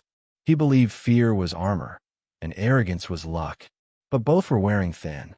The men who'd once followed him now avoided him. The people who'd once feared him now pitted him. Vegas had moved on. The lights still shone, the dice still rolled, the money still flowed. But Tony Spelatro had become a ghost haunting his own empire. In the summer of 1980, he sat alone in a booth at a Vegas diner, cigarette smoke curling above him. He looked out the window at the city he'd conquered, the city that no longer remembered it was his. He told a waitress, almost absently, "Vegas used to listen. Now it talks too much." She laughed, not knowing what he meant. But Tony wasn't joking. The city had learned to speak, to the FBI, to the press, to anyone who'd listen. And it was spelling his name in the sand. He still had his pride, his rituals, his myths. But the end was creeping closer. The outfit had already marked him. The FBI had already built its case. And his friends had already turned. Every empire has a moment when the ruler looks around and realizes he's standing alone. For Tony Spelatro, that moment came under the humming lights of Las Vegas, surrounded by everything he'd built and everything he was about to lose. He'd come to Vegas as a soldier, become a king, and was now being reduced to a story, a cautionary tale told in smoky backrooms by men who used to fear his name. In the city of lights, Tony had been a shadow. But even shadows need something solid to cling to. And soon, there would be nothing left for him to hold on to at all. The desert, patient as ever, was waiting again. The same desert that had watched him rise would be there to watch him fall. The same sands that buried the forgotten would soon claim the man who thought he could never be forgotten. Tony Spelatro had built his empire on fear, and in the end, it would be fear that swallowed him whole. The casino skim, 1978 to 1981. The lights of the Las Vegas Strip had always seemed eternal, bright, hypnotic, untouchable. But beneath that shimmering skyline, a silent operation pulsed like a hidden vein.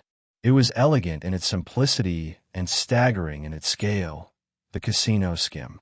A quiet siphoning of money, invisible to the books, untraceable to the law, and flowing directly into the pockets of Chicago's most powerful men. For years, it worked like a dream, clean, efficient, and discreet. But nothing in Tony Spelatro's world stayed clean or quiet for long. By the late 70s, the skim had grown into something too big to hide, too perfect not to attract attention, and too fragile to survive the chaos that followed Tony everywhere he went. The system had been designed years earlier by the outfit and their partners in Kansas City, Milwaukee, and Cleveland. The mob had infiltrated the Teamsters Union, which controlled loans to casinos. That meant every new casino built on the Strip had strings attached to men who didn't appear in the paperwork. The money went in clean and came out dirty. Inside the counting rooms, millions of dollars in cash passed through each day. Before that money could be recorded, a small percentage, 1, maybe 2%, was carefully skimmed off the top. That fraction was pure profit, tax-free, untraceable, and destined for the shadows. Couriers carried it out in briefcases, tucked under coats, or packed into car trunks, bound for Chicago. Everyone got a cut.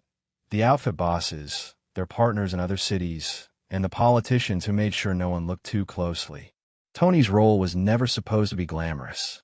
He was there to make sure the system ran smoothly, to keep the casinos quiet, the employees loyal, and the fear alive. He was the insurance policy. If someone thought about stealing from the skim, Tony reminded them why that was a bad idea. If an employee started asking questions, Tony made sure they stopped. It was supposed to be simple, but simplicity and Tony never mixed. The longer he stayed in Vegas, the more he blurred the line between protector and predator. The skim worked best when no one noticed it existed. Tony wanted everyone to notice him. He'd walk through the casinos like a man who owned the city, greeting dealers with a nod, chatting with pit bosses, eyeing the tourists who didn't know they were standing inside the mob's personal ATM. Everyone knew who he was, even if they didn't say it out loud. The waitresses would whisper when he passed. "That's him," they'd say. "That's the guy you don't cross." The casino floors gleamed under the soft hum of neon lights, but beneath that glow, fear moved silently, one heartbeat behind him. Frank Rosenthal ran the operations with mathematical precision. He knew every number, every dollar, every game. He could walk into a casino and know within minutes if the count was short.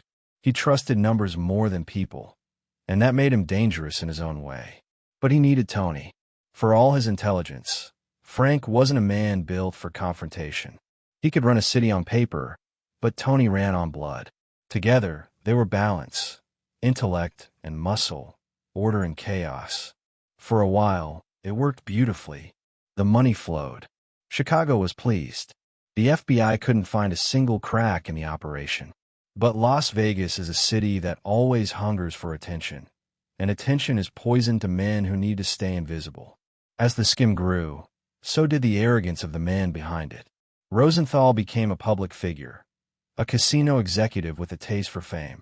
He appeared on local television, hosted sports shows, and made sure everyone knew who ran the tables. To the FBI, it was like watching a ghost suddenly step into daylight.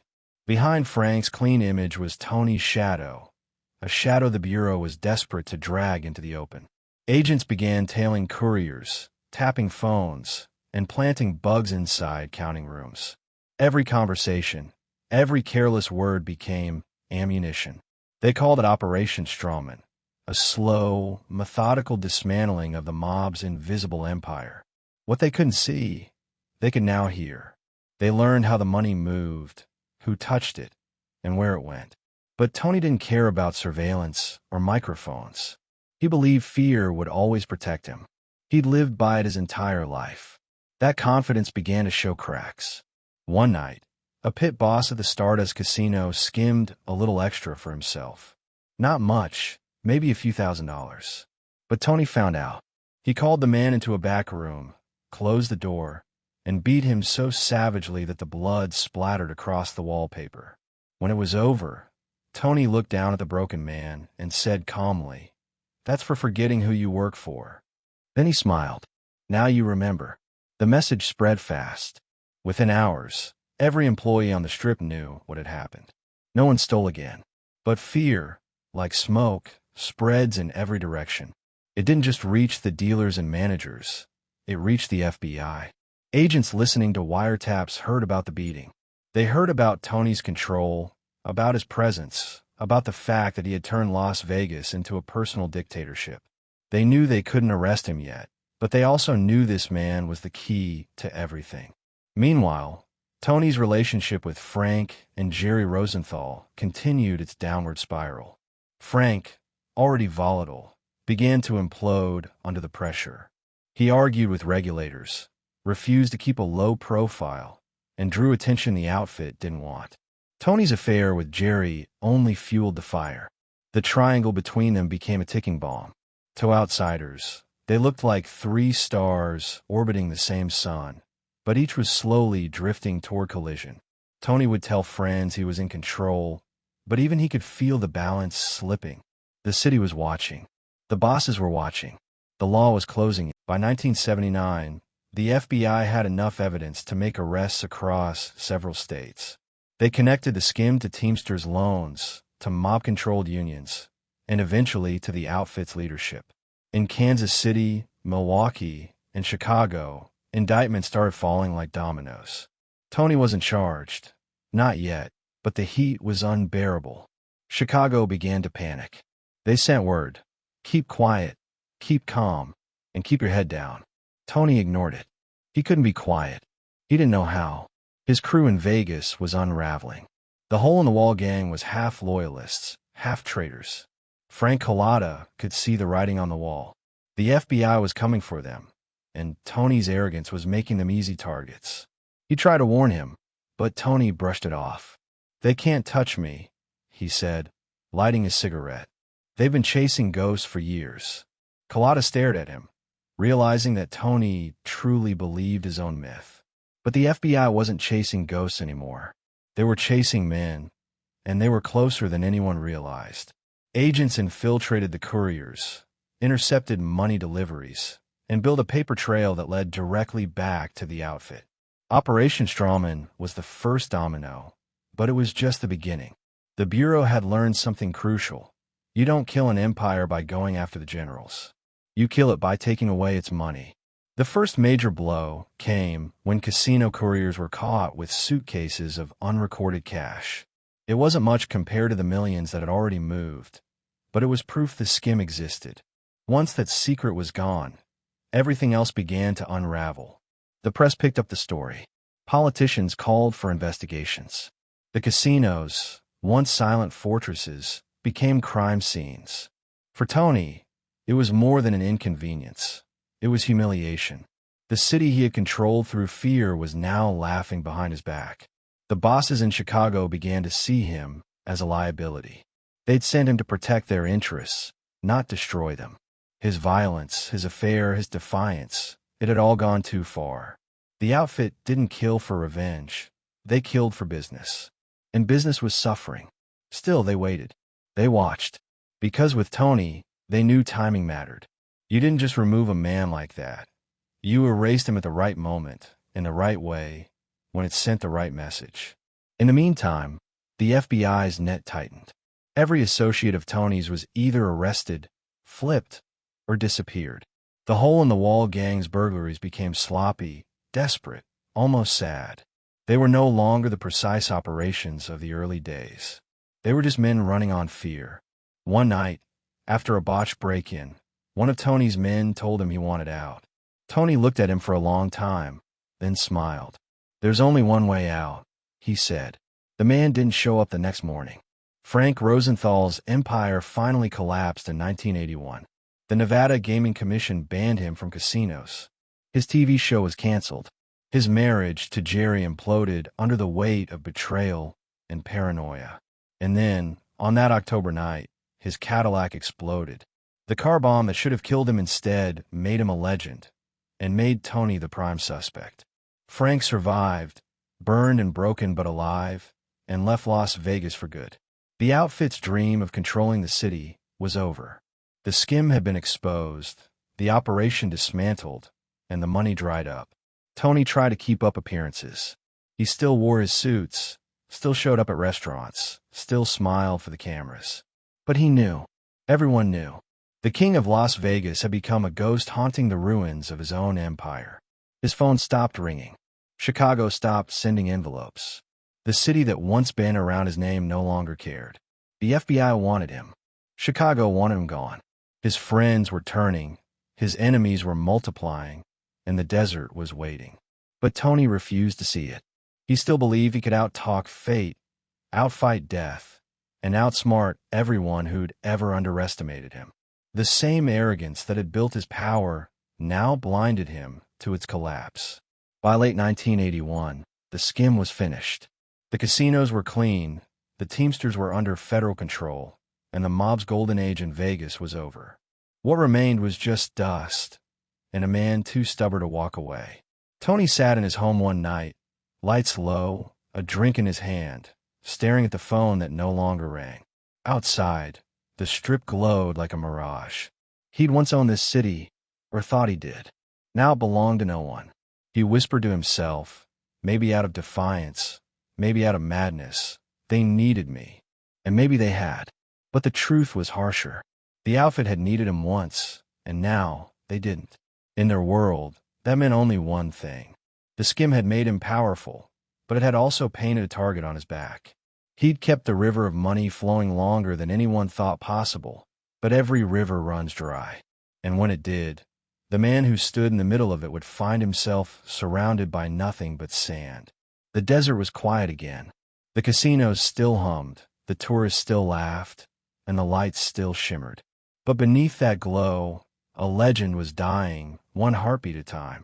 Tony Spelatro had come to Vegas to protect the outfit's gold mine. He turned it into his throne. Now, that throne was gone, and the men who built it were already sharpening their knives. The skim was over. The empire was crumbling. And for Tony Spelatro, the countdown to the end had already begun. Betrayal in the desert, 1981 to 1982. The desert night was quiet, the kind of silence that only exists far from the lights of the strip, where the hum of neon fades into the endless black. For years, Tony Spelatro had used this silence as a weapon, a graveyard without headstones, where problems vanished and secrets stayed buried. But now, that silence had turned on him. It wasn't peace anymore. It was warning. The city he had once ruled no longer feared him. The outfit that had once trusted him now saw him as a liability. And every friend he still had was starting to wonder how long before Tony decided they weren't loyal enough to live. By 1981, the power structure that had built his empire was crumbling. The skim was gone, the casinos were under surveillance, and the FBI was closing in. Chicago was bleeding money, and someone had to take the blame. Tony's name came up in every meeting, his face mentioned in every whisper. He's lost control, they said. He's bringing too much heat.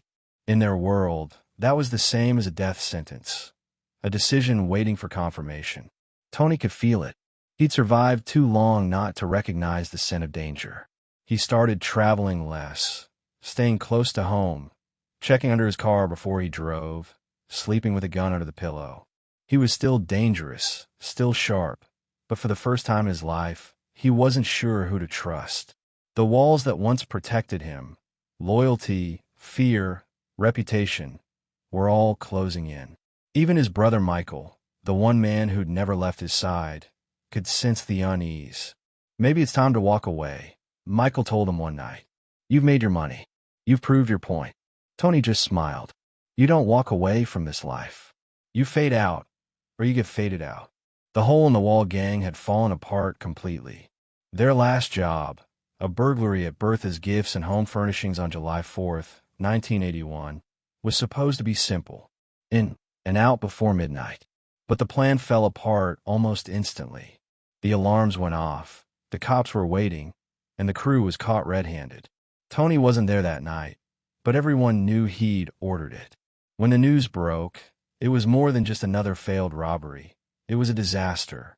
The operation exposed Tony's entire network. The FBI had its opening. They started flipping his crew one by one. The first cracks appeared with small-time burglars who wanted lighter sentences. Then they went for Frank Cullotta, Tony's oldest friend, his brother in all but blood. The man who had followed him from Chicago to Las Vegas finally broke. It wasn't about money anymore. It was about survival. Cullotta knew Tony's temper. He'd seen what happened to people who crossed him, and he'd started hearing things that Tony was asking questions about loyalty, about who might be talking to the feds. For Frank, that was enough.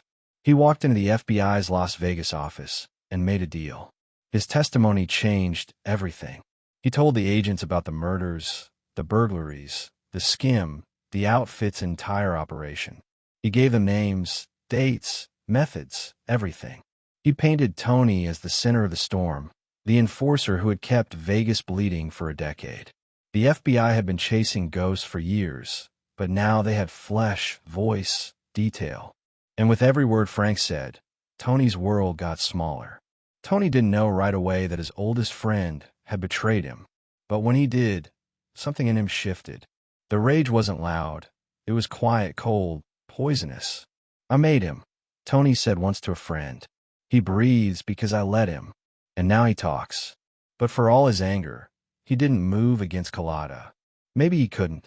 Maybe, deep down, he knew the truth, that his empire had rotted long before the betrayal.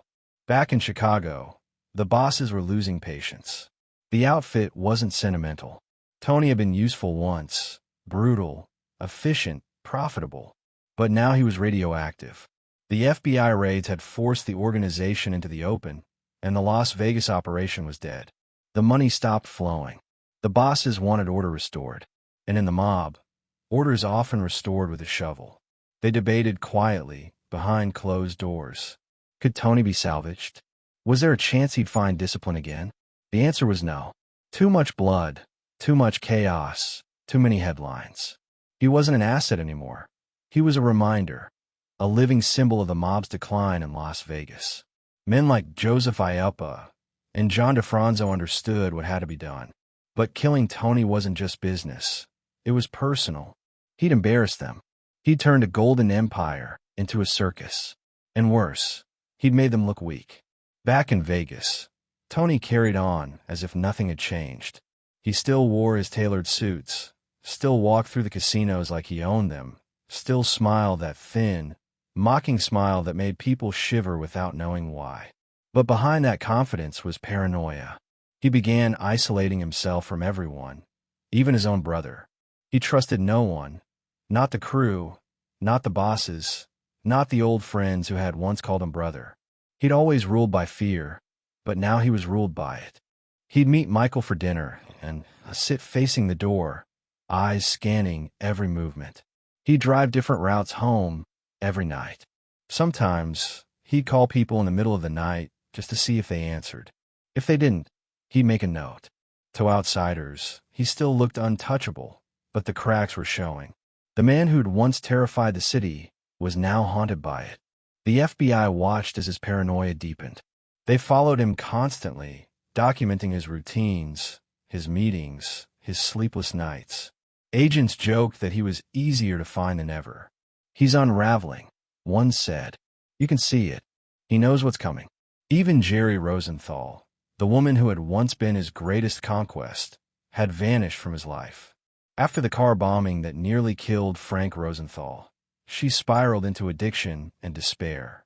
Her affair with Tony had destroyed her marriage, her reputation, and her sanity. She died alone in Los Angeles, another casualty of the empire Tony had built. Her death didn't break him, but it added another ghost to the growing crowd that followed him everywhere he went. By early 1982, Tony was fighting on two fronts, the law and his own people. The FBI had indicted him on charges ranging from racketeering to conspiracy. His attorneys kept delaying, stalling, spinning stories. But the real threat wasn't in courtrooms. It was in the quiet phone calls between Chicago and the West Coast. Tony knew the bosses were talking about him. He could feel it. Still, he thought he could fix it. He'd done the impossible before. He believed that if he just went back, faced them, explained himself, they'd see his loyalty. He'd been with them since he was a kid. Surely, that had to mean something. But loyalty in the outfit is a strange thing. It's not love. It's not trust. It's convenience. When a man stops being useful, his loyalty becomes irrelevant. And Tony had stopped being useful.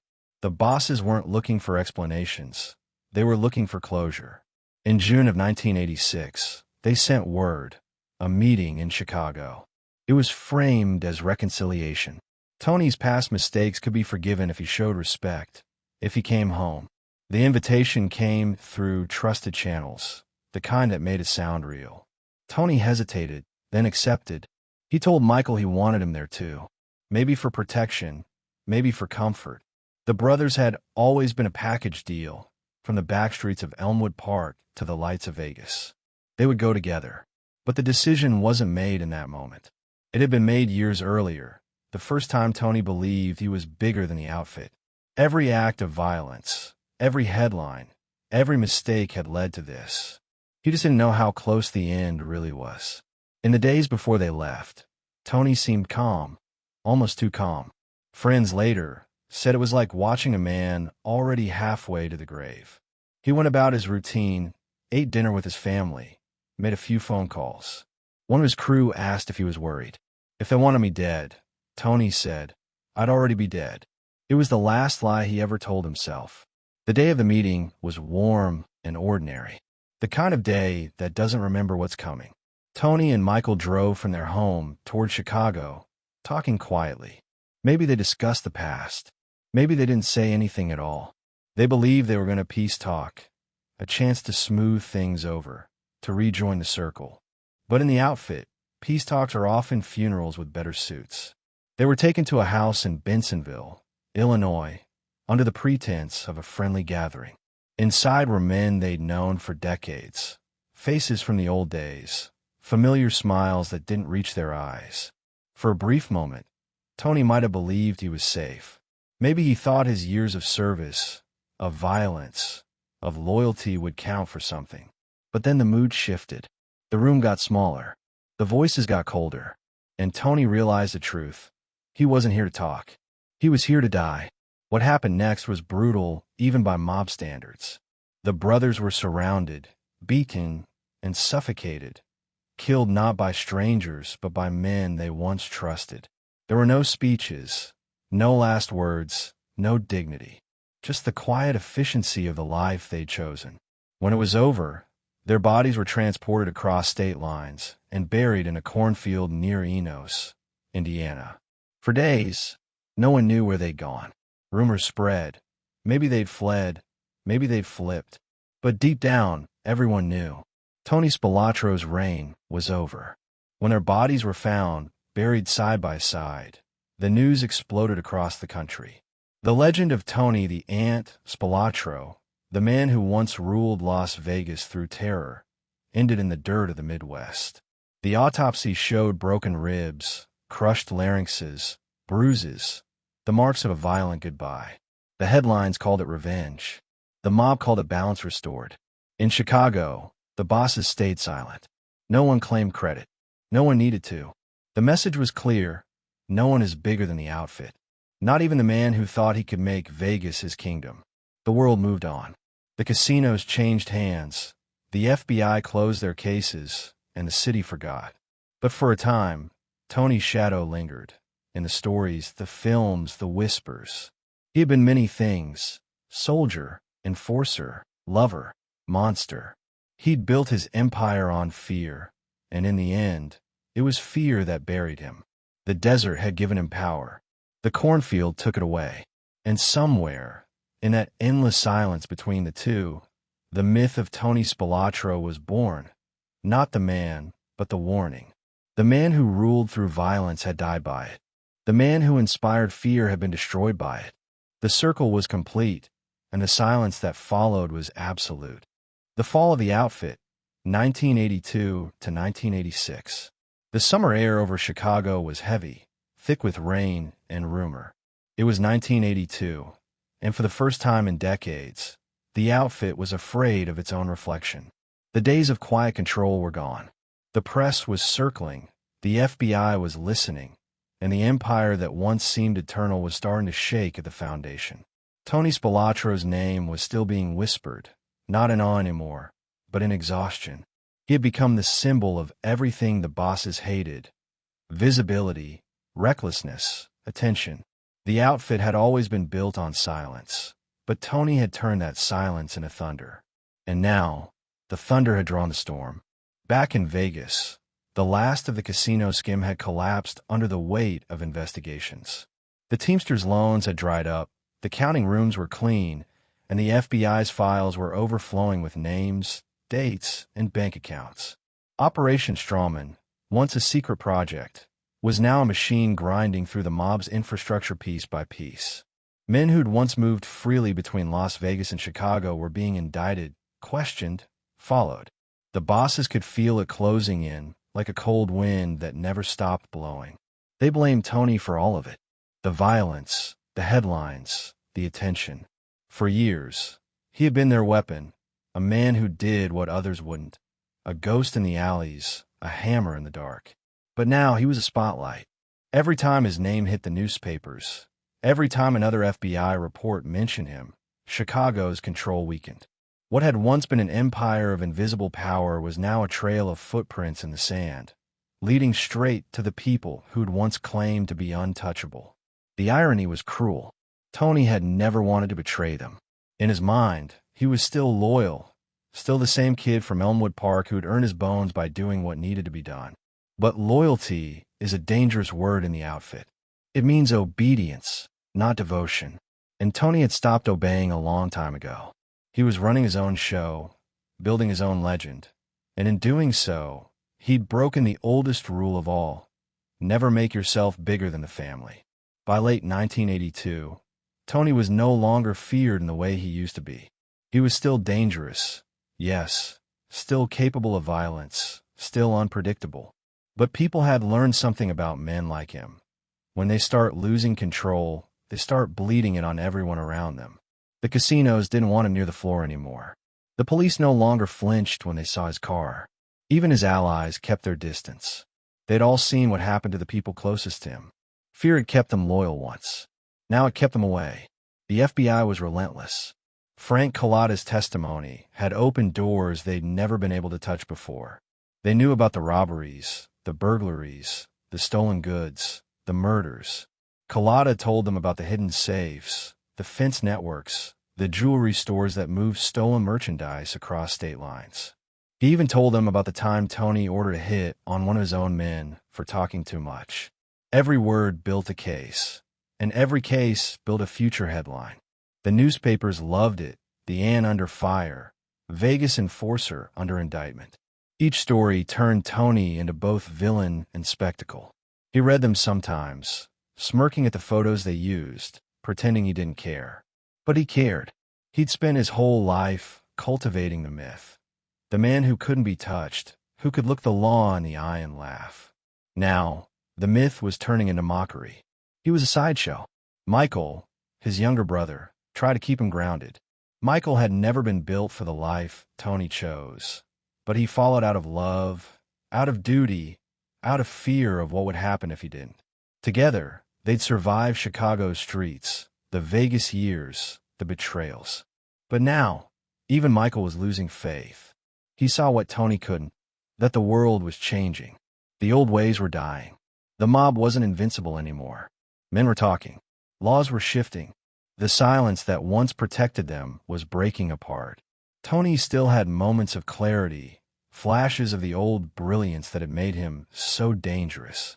He'd talk about starting over, about leaving the life, about running a legitimate business. But every time he tried to step away, something pulled him back. Maybe it was pride. Maybe it was the illusion that he still mattered. He couldn't stop being Tony Spelatro, the enforcer, the man who made Vegas tremble. He'd built his entire identity on that image. Without it, he was just another man from Chicago who'd gotten lucky and lived too long. The outfit saw things differently. To them, he was a problem to be solved. Quietly, cleanly, permanently. The decision wasn't made overnight. It came after years of frustration, of watching the empire shrink under scrutiny, of seeing their Las Vegas profits replaced by court orders and subpoenas. They didn't kill him because of one thing.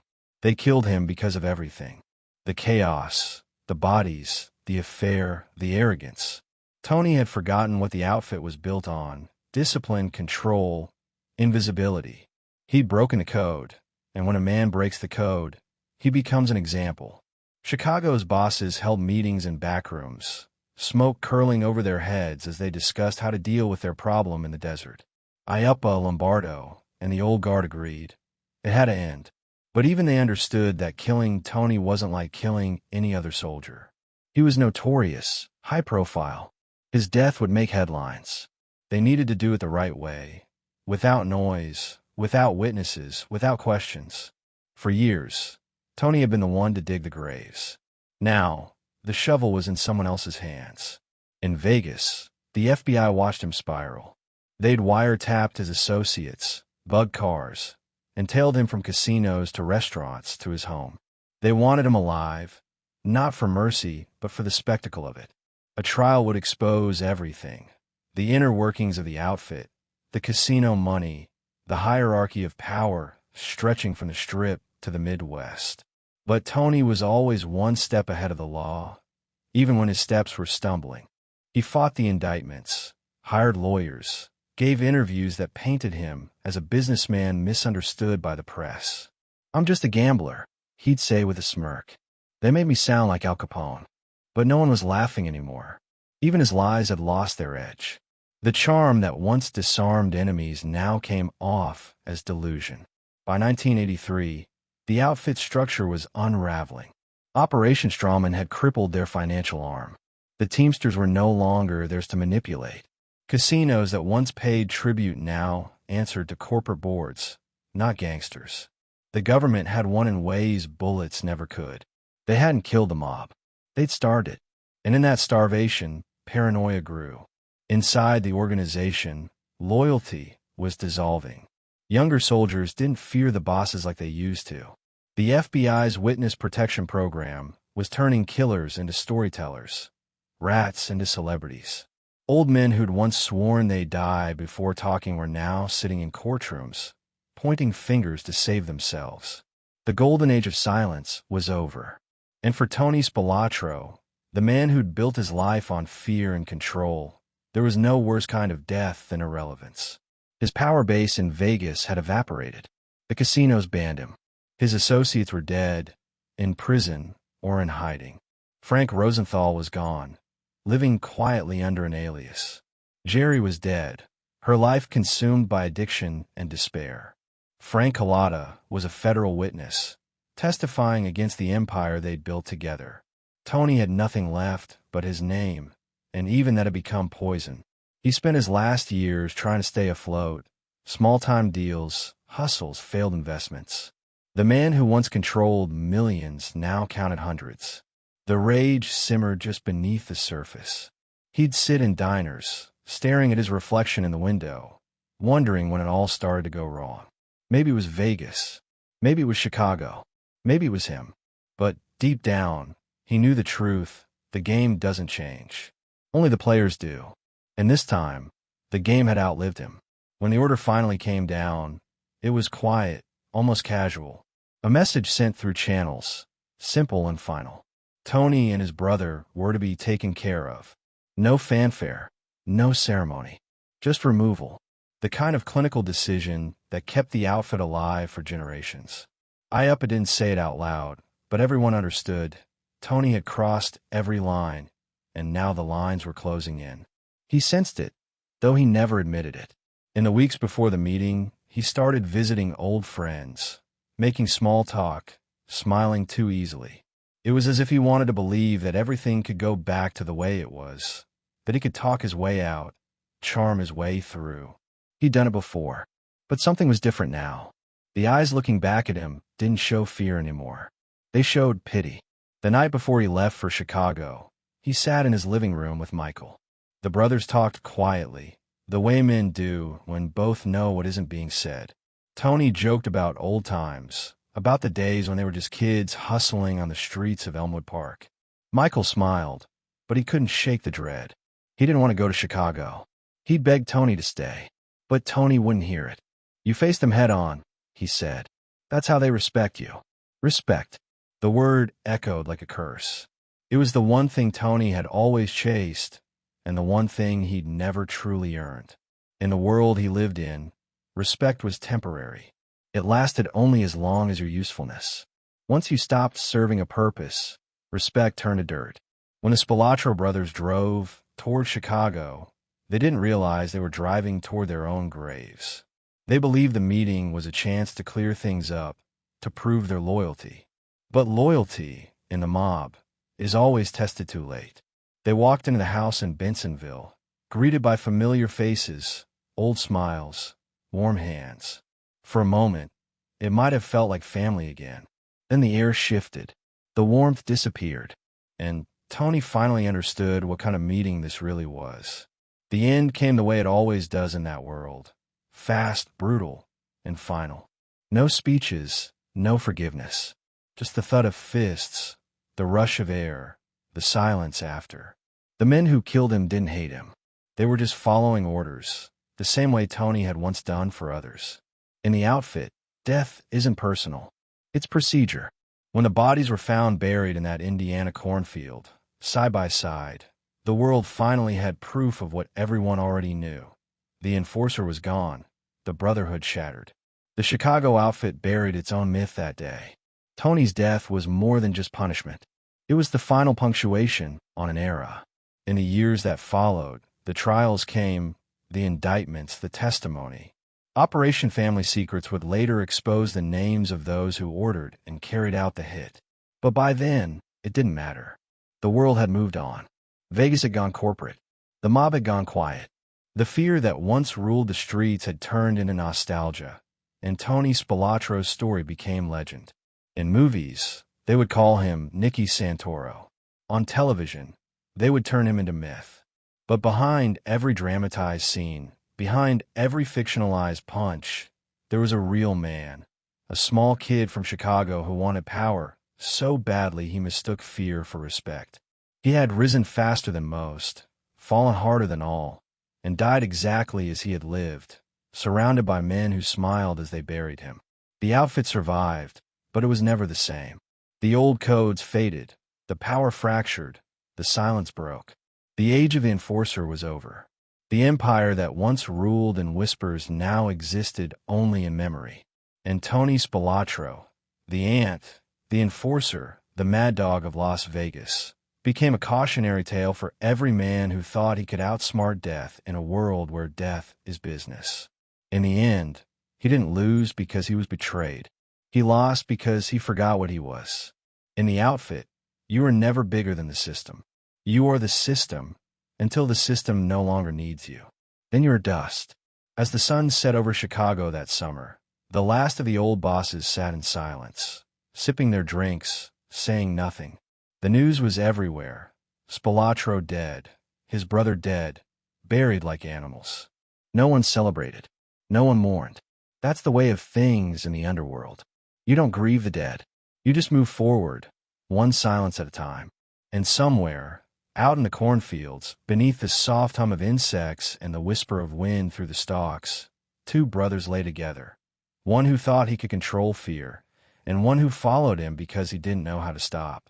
The empire was gone. The king was gone. And the silence he'd once used to bury others had finally come for him. The aftermath, 1986, 1990s.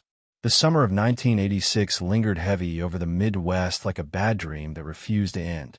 By then, Tony Spelatro's name had already begun to fade from the headlines, but his death still hung in the air like smoke. Acrid, suffocating, impossible to ignore. The discovery of the Spelatro brothers' bodies in that Indiana cornfield didn't just close a chapter. It slammed shut an entire era of the Chicago outfit's rule over Las Vegas. To the public, it was another bloody story from the world of organized crime. Another pair of mobsters who got what was coming to them. But to those who'd lived in Tony's orbit, who'd done business with him, feared him, or loved him, it was the echo of something larger. It wasn't just about two men dying in a hole in the ground. It was about an empire unraveling, about loyalty finally losing its meaning, and about the last generation of the mob realizing that their kingdom of shadows had finally been dragged into the light. The day the news broke, reporters swarmed both Chicago and Las Vegas. The photographs told their own story. A quiet cornfield, yellow police tape, two body-shaped outlines in the dirt. It looked nothing like the bright, gaudy world Tony had built for himself under the neon of the Strip. In death, there were no suits, no gold watches, no tailored shoes. Just mud, bruises, and the silence he had used to bury others. Newspapers called it the end of the Spelatro reign, but in truth, it was the beginning of something darker. A reckoning not just for Tony, but for everyone who had built their power on fear. In Vegas, word spread fast. Dealers whispered in back rooms. Pit bosses drank to the memory of the man who once ruled them through intimidation.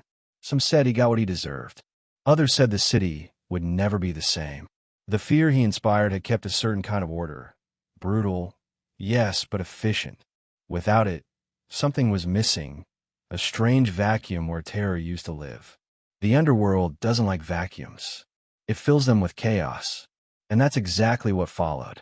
Back in Chicago, the outfit tried to move on. The bosses didn't speak Tony's name anymore. That was their way of erasing someone. Silence. But even in silence, he lingered. FBI agents noticed it first. In wiretaps, in whispered conversations, in the coded language of the mob, his ghost was everywhere. Men who had known him for decades started turning cautious, watching their words, second-guessing their loyalties. Tony's death wasn't a warning. It was confirmation that the rules had changed. No one was untouchable anymore. The FBI kept digging. Operation Strawman had cracked open the skim. But the Spelatro murders gave them something even bigger: momentum. Tony's death proved that the mob was bleeding, that its secrecy had been broken, and that fear no longer worked the way it once had. Agents in Chicago and Las Vegas followed every lead that came out of that cornfield. They questioned old associates, subpoenaed casino executives, tracked down couriers who once carried cash for the outfit. And one by one, the walls of silence began to crumble. Men who'd kept their mouths shut for 30 years started talking. Some out of guilt, some out of revenge, most out of self-preservation. The empire Tony had died for was beginning to eat itself alive. The outfit, for decades the invisible hand behind politics, unions, and gambling, was now being forced into the open. The trials that followed stretched into the 90s, each one peeling back another layer of corruption, another name, another betrayal.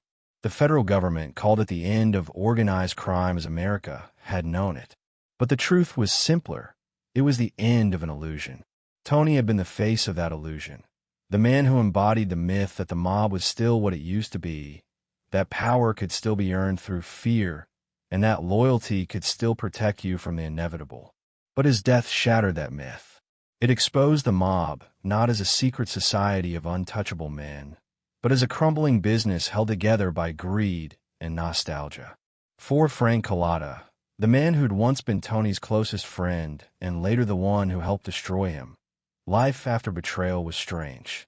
He entered witness protection, traded suits for anonymity, and started working with the FBI. He testified against his old crew, detailing every robbery, every beating, every murder. His words became the backbone of prosecutions that dismantled the outfit's reach in Las Vegas. But no amount of testimony could erase the guilt. In later interviews, he admitted it. He missed Tony, even after everything. He was a bastard, Cullotta once said. But he was my bastard. Frank Rosenthal lived quietly after the car bombing that nearly killed him. He never returned to Vegas. He knew better. The city had been cleaned up, corporatized, scrubbed of the men who once owned it in the shadows. He moved to Florida, running small sports betting operations, and occasionally giving interviews about his past. He never spoke Tony's name publicly, at least not with warmth. Their friendship had died long before Tony's body was buried, but even Rosenthal couldn't completely escape his ghost. Every time he looked at a casino, he saw the fingerprints of what they'd built together. The skim, the silence, the danger. As for Chicago, the bosses who ordered Tony's death kept their heads down, living long enough to watch their world decay from within. Iappa went to prison. Joey Lombardo would later face trial decades later under the infamous Operation Family Secrets case, accused of orchestrating multiple murders, including Tony's. Tom had caught up with them all. What bullets couldn't kill, age and law did. But Tony's story didn't stay buried in those cornfields. It evolved. It changed. It became myth. Hollywood came knocking. In 1995, Martin Scorsese released Casino, a film that turned Tony Spilatro's story into legend through the character of Nicky Santoro, played by Joe Pesci. The movie immortalized him as the short, violent, unpredictable enforcer who ruled Las Vegas with brutality and died with betrayal. The film blurred fact and fiction, but it captured the essence, the rise, the greed, the paranoia, and the inevitable fall. Millions watched, fascinated by a world they could barely believe had existed. The real Tony might have been forgotten by then, but Nicky Santoro made sure his story would never die. Legacy of Fear, 1990s, present. The sun rises over Las Vegas every morning the same way it always has, flooding the desert with light, washing over the mirrored towers, glittering across the endless strip. But somewhere beneath all that shine, under the laughter, the music, and the sound of spinning roulette wheels, lies something that can't quite die. It's not in the casinos or the flashing lights. It's in the air, in the concrete, in the silence between the noise. The story of Tony Spelatro never really ended in that Indiana cornfield. It lives in whispers, in legends, in the way people still talk about him when they think no one's listening. The legacy of fear he built didn't vanish with his death. It just changed shape. By the time the 90s rolled around, the Las Vegas Tony once ruled was almost unrecognizable. The mob was gone, at least officially. The corporate world had swept in like a tide, washing away the traces of the men who built the city's foundations in blood and cash. Giant resorts replaced the old mob-owned casinos. The names of bosses were erased from the paperwork, and the word outfit became something said in documentaries, not backrooms. But even as the new Vegas sparkled cleaner, safer, more family-friendly, people couldn't shake the feeling that something had been lost. The danger, the rawness, the sense that the city itself could turn on you if you crossed the wrong man. All of that had vanished with Tony and his generation. Vegas had gone legit, but it had also gone tame. Still, the shadow of the old world remained. You could find it if you knew where to look, in the stories told by cab drivers who'd been around too long, in the wary glances of aging casino workers who'd once seen what happened when someone stole too much. They remembered Tony. They remembered the man who could walk into any casino, nod to the pit boss, and have a problem disappear before the next hand was dealt. They remembered the violence, the control, and the strange calm that came after every storm he caused. For all his brutality, there was an order to the chaos. When Tony ruled, everyone knew the rules. Don't steal from the skim. Don't talk to the cops. Don't cross the line. After he was gone, the rules changed, and the city learned that peace didn't come from kindness. It came from fear. In Chicago, the aftermath of Tony's death played out slowly, almost quietly. The outfit kept shrinking, its influence fading with every new indictment. The old bosses either died in prison or retired into anonymity. The FBI's Operation Family Secrets in the early 2000s would finally confirm what everyone already knew. Tony and his brother had been killed on orders from the highest levels of the Chicago outfit. The men behind it were ancient by then, their voices frail, their eyes dim. But when prosecutors asked why, the answers were as cold as ever. He got too big, one of them said. That was all. That was enough. In the mob, size was death. But what none of them could erase was the legend that Tony left behind. Not the facts, but the myth. The movies helped. Scorsese's Casino immortalized him as Nicky Santoro, a man of pure violence. Loyalty twisted into obsession. Love turned into self-destruction. Joe Pesci's portrayal gave Tony a new kind of immortality, one not bound to the real man's faults or limitations, but to the story of what he represented. The last of the old-world gangsters who believed that fear was the only true currency in life. When people left the theaters, they didn't talk about the numbers or the casinos. They talked about Nicky, the mad dog in the desert, the man who thought he could own Las Vegas. The real Tony was never that simple. Those who knew him described contradictions. A man who could beat someone half to death one moment and buy dinner for their family the next. A man who loved his mother fiercely, who called her from Vegas every week, even while orchestrating murders on the side.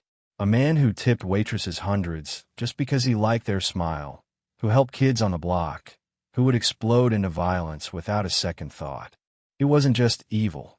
He was human in the most dangerous way. The kind of man who believed he was doing what needed to be done, even when it destroyed everything around him. In the decades that followed his death, Tony's story became a parable, one told not just in mob circles, but in Vegas itself. To the old-timers, he was both a warning and a memory. He was the last of his kind, one former dealer said years later. The last guy who didn't hide behind paperwork. He looked you in the eye, and you knew what that meant. Others spoke of him with bitterness. He ruined everything, said another. He brought too much attention, too much noise. Vegas was never supposed to be loud, and yet they all said his name. Even when they hated him, they couldn't forget him. For the FBI, Tony was the perfect example of why the mob's old ways no longer worked. He was the embodiment of visibility, of ego. He wanted to be feared, but in a modern world of surveillance and federal wiretaps, fear left trails. The law learned from him as much as it learned from the men who betrayed him. Every photo, every intercepted conversation, every informant's confession became part of the new playbook for dismantling organized crime. In a way, Tony helped destroy the very world he'd tried to control. But fear, real, old-world fear, doesn't vanish with death. It lingers. It lives on in the stories people tell each other to remember who they were. In the years after Tony's death, a strange nostalgia took hold in Chicago and Vegas alike. People romanticized the mob era, the suits, the codes, the order. They forgot the blood, the screams, the hollow eyes of the victims. They turned killers into characters, monsters into men. And in doing so, they gave Tony Spelatro something he could never have achieved while alive: mythic immortality. In Las Vegas, the city moved on fast. The mob was out, replaced by corporations and conglomerates. Casinos that once hid envelopes of cash for Chicago now reported every cent to federal regulators. The new bosses wore suits, not silk ties. Lawyers, bankers, CEOs. The violence was gone, but so was the soul. The old-timer said it felt different now. The danger had vanished, but so had the magic. The Vegas that Tony had ruled over, dirty, dangerous, alive, was gone forever. The FBI called it progress. The mob called it extinction. And for the men who'd once ruled the city, it was neither victory nor defeat. It was simply the end of something they could never recreate. Years later, when people talked about Tony Spelatro, they didn't talk about the man. They talked about the legend. They talked about the kid from Elmwood Park who rose to become the most feared man in Las Vegas. The man who thought he could outsmart the law, outlive the bosses, outlast the system. They talked about his temper, his loyalty, his mistakes. They talked about how he flew too close to the sun, and how the same people who'd given him wings buried him in the dirt. But there were other stories too, smaller, quieter ones. The waitress who remembered him tipping $100 on a $10 meal. The bartender who said Tony always called his mother on Sundays, no matter how late he'd been out. The neighbor who swore that despite everything, he was polite, even kind. The duality of him, the monster and the man, became the reason people couldn't stop talking about him. He wasn't just a gangster. He was a tragedy dressed like a man who thought he'd never have to pay for anything. The FBI files on Tony Spelatro would eventually be declassified. Thousands of pages detailing his crimes, his movements, his empire. The agents who chased him admitted a strange respect. He was old school, one said. A killer, but smart. Too smart for his own good. Another agent described watching him from a car, seeing him walk down the strip in his crisp suit, surrounded by tourists who had no idea who they were looking at. He owned that city, the agent said, and for a while, he made us believe he was untouchable. Time, though, has a way of sanding down even the sharpest legends. By the 90s, the new generation barely knew his name. The mob no longer had soldiers like him, men who lived and died by a personal code, however twisted. The rules had changed. Violence had become sloppy, loyalty fleeting. The Chicago outfit still existed, but it was a shadow of what it once was, a relic pretending to be alive. The days of men like Tony Spelatro were gone. Still, for those who remembered, his story remained a reminder of how power corrupts, how fear isolates, and how even the most feared man can end up forgotten under the dirt. The mob didn't build monuments to its dead. It built silence. And that silence, in the end, was Tony's legacy. In a strange way, his death saved Las Vegas. The investigations that followed cleaned out the corruption, forced the casinos to go legitimate, and ended the decades-long grip of organized crime on the city. The lights stayed on, the money still flowed, but now it belonged to a different kind of king.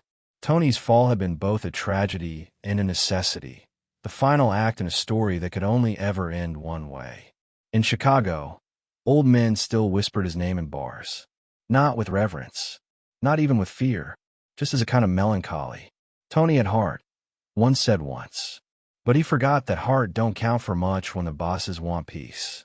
He had been a soldier, a leader, a monster, a myth. And in the end, he was just another ghost swallowed by the same darkness he'd once commanded. Years after his death, as the casinos rose higher, as the world forgot the faces behind the fear, Las Vegas remained what it always was, a city built on illusion. But every illusion, no matter how bright, casts a shadow. And if you looked long enough into that shadow, if you stood still under the hum of the neon lights, you could almost hear him, the soft echo of footsteps, the faint click of polished shoes, the voice of a man who once believed he could control it all. Tony Spelatro, the enforcer who made Vegas tremble, the outlaw who thought he could rule forever, the man who discovered too late that even kings in the desert eventually meet the sand. And somewhere under all that glitter and noise, the city still remembers. Not with honor, not with fear, but with something quieter. A ghost of respect. A whisper of the man who once made the desert bow. The lights flash, the dice roll, the music plays, and beneath it all, the story continues, fading and eternal, just like Vegas itself. To this day, his name carries a strange weight. For those who grew up in Vegas after the mob era, Tony is a story their parents told, a shadowy figure who once ruled the city like a ghost. For those who lived through it, his presence was real, tangible, terrifying. They remember walking into a bar and feeling the air change when he entered, how conversations would stop mid-sentence, how even the toughest men lowered their voices. That kind of control doesn't come from money or titles. It comes from the kind of fear that lives in people's bones. But fear is a double-edged thing. It protects, but it also consumes. Tony lived long enough to learn that lesson the hardest way possible. The same fear that made him untouchable also isolated him. It made him paranoid, reckless, cruel. It turned him against the people who once would have died for him. By the time he realized it, the world had already decided how his story would end. In the decades since, the world has changed beyond what Tony could have imagined. The mob still exists, in smaller fragments and quieter forms, but it's no longer the force it once was. Technology, law enforcement, globalization, all of it chipped away at the power of the old families. Vegas itself became a corporation, a machine too big for gangsters to control. The casinos no longer needed muscle. They had lawyers, lobbyists, and security cameras. The violence moved online, the corruption digital. But in every city where organized crime still breathes, in Chicago, in New York, in pockets of the world where power still hides in shadows, the story of Tony Spelatro remains a lesson. The moment fear becomes fame, death follows. And yet, some part of him endures. The Spilotro name still gets mentioned in documentaries, crime books, interviews with retired agents, and aging wise guys. Some speak of him with admiration, others with disgust. But no one speaks of him lightly. He's become part of the fabric of American crime lore, not because of what he achieved, but because of how completely he burned. There's a certain poetry to it. The small kid from Chicago's West Side who climbed higher than anyone thought possible, only to be swallowed by the very thing he built. The rise was inevitable. The fall was destiny. Men like Tony never last because they can't. They burn too hot, too fast, too bright. They mistake fear for respect, violence for control, loyalty for love. And when they finally realize the difference, it's already too late. Vegas, in its strange way, still honors him. Not openly. There are no statues, no plaques, no streets bearing his name. But in the quiet corners, in the back rooms of old casinos that survived the transition to corporate hands, you can still find traces. A bartender who remembers him. A photograph in a hallway, half hidden behind newer frames. A story told after hours by someone who swears they saw him once, standing at a roulette table, smiling like he knew a secret no one else could. That's the thing about legends. They don't die. They fade. They change, but they never truly disappear. Tony's story, brutal and tragic as it was, became part of something larger than him. Part of the mythology of Las Vegas. Part of America's fascination with power and downfall. Part of the eternal dance between fear and freedom.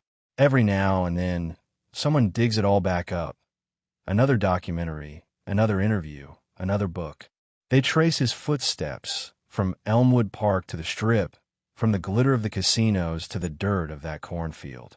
They try to understand him, to decode him, to explain what made him tick. But maybe there's no answer. Maybe Tony Spelatro was just a man born into the wrong kind of world with the right kind of ambition. Maybe he believed too deeply in a code that had already started to die. What remains certain is that he changed the places he touched. Chicago lost its edge after him. Vegas lost its danger. Even the mob lost its mystique. The world became safer, cleaner, smaller. But it also lost something raw, that terrifying honesty that comes when men like Tony rule through violence instead of contracts, when respect is earned through fear instead of reputation. It was brutal, yes, but it was real. And so, the story ends the way all great tragedies do. Not with justice, not with redemption, but with memory. Tony Spelatro, the enforcer who once made the desert tremble, now exists only in that space between truth and myth. A name spoken softly in dark bars. A face half remembered from a newspaper photo. A ghost that refuses to stay buried. Because that's the final truth about fear. It doesn't die. It lingers. It echoes.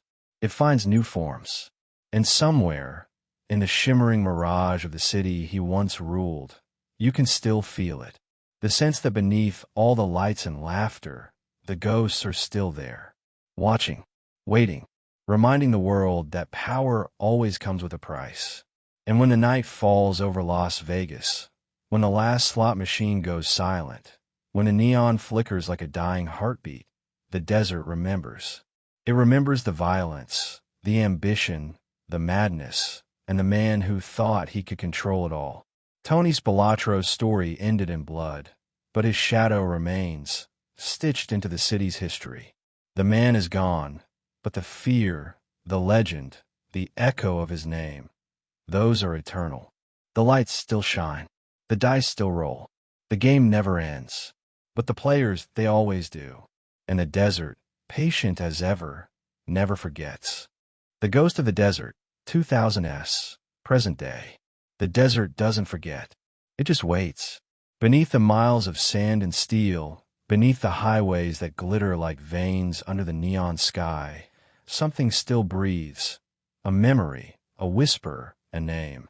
It's been decades since Tony Spelatro's body was lowered into the dirt of an Indiana cornfield. Decades since his blood cooled and the newspapers wrote his final headline. And yet, somehow, his shadow still lingers over Las Vegas. The city may have scrubbed its skin clean, traded mob bosses for CEOs and enforcers for accountants, but deep down, beneath the glitz and glass, Vegas remembers who built it and who bled for it. The ghost of Tony Spelatro hasn't left. He's just been folded into the myth of the desert. In the early 2000s, Vegas was booming again. The Mirage, the Bellagio, the Venetian, corporate empires rose where once the mob ruled. The men in charge now didn't carry guns or wear silk suits. They carried briefcases and spoke in boardroom tones. The skim was gone, replaced by taxes, shareholders, and digital ledgers. But in the quiet corners of the city, where the bright lights didn't reach, the old Vegas still lived. The cab drivers who'd driven for the mob still told stories. The bartenders still remember the days when Tony could walk in and make an entire casino hold its breath. The dealers still remember the sound of his shoes clicking on the marble floor, that slow, deliberate rhythm that made every man in the room wonder if this was his last night alive. That's the thing about legends. They don't vanish when the men die. They sink into the bones of a place. They become the story the city tells itself when no one's watching. And Vegas, for all its shine, is built on stories. The gamblers talk about luck. The tourists talk about money. But the old ones, the ones who've seen it all, talk about power and the men who once had it. Tony's name still surfaces like a ripple in still water, a ghost of a time when one man's word could make a city kneel.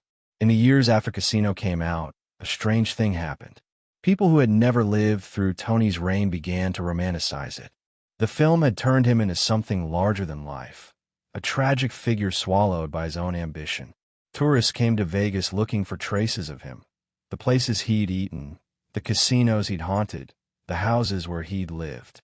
They wanted to stand where he stood, to feel the pulse of that dangerous world for just a moment. It was ironic. The man who'd once inspired fear now inspired fascination. In death, Tony had achieved what he'd always wanted in life: immortality.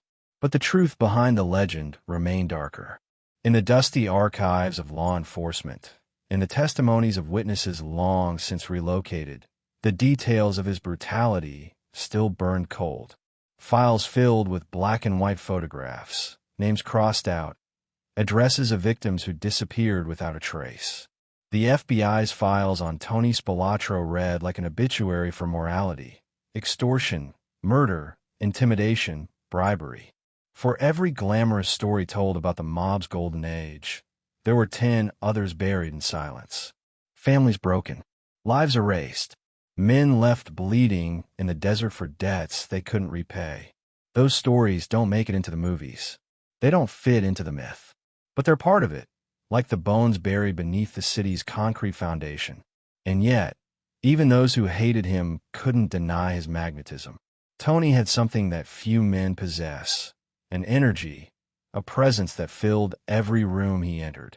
It wasn't just the violence, it was the certainty, the way he looked at people, as if he already knew their fate.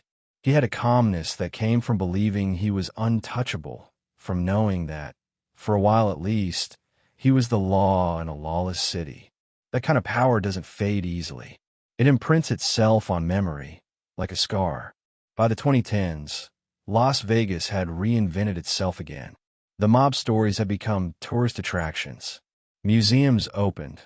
The Mob Museum in downtown Vegas displayed exhibits of the city's criminal past, including Tony's story. His photo, once a mugshot buried in evidence files, now hung under glass, carefully lit for visitors who came to see the face of the man who had once terrified an empire. Children pointed. Tourists snapped photos. Guides spoke his name with the detached tone of history teachers. And somewhere, beneath all the retellings, there was irony. The man who died to keep secrets was now part of a museum tour. The ghost had become an exhibit. But ghosts don't like being caged. Every now and then, stories still surface. Unconfirmed, unexplained, impossible to prove. A gambler swears he saw Tony's reflection in the mirrored walls of an old casino restroom. A security guard on the night shift says he once heard footsteps in the service corridor of a long-demolished building, the steady rhythm of shoes that shouldn't have been there. A bartender cleaning up after hours hears a coin drop on the counter, turns around, and finds the room empty. Maybe it's nothing. Maybe it's imagination. Or maybe the desert keeps what it wants. The people who built this city used to say that Las Vegas was a place where time bends.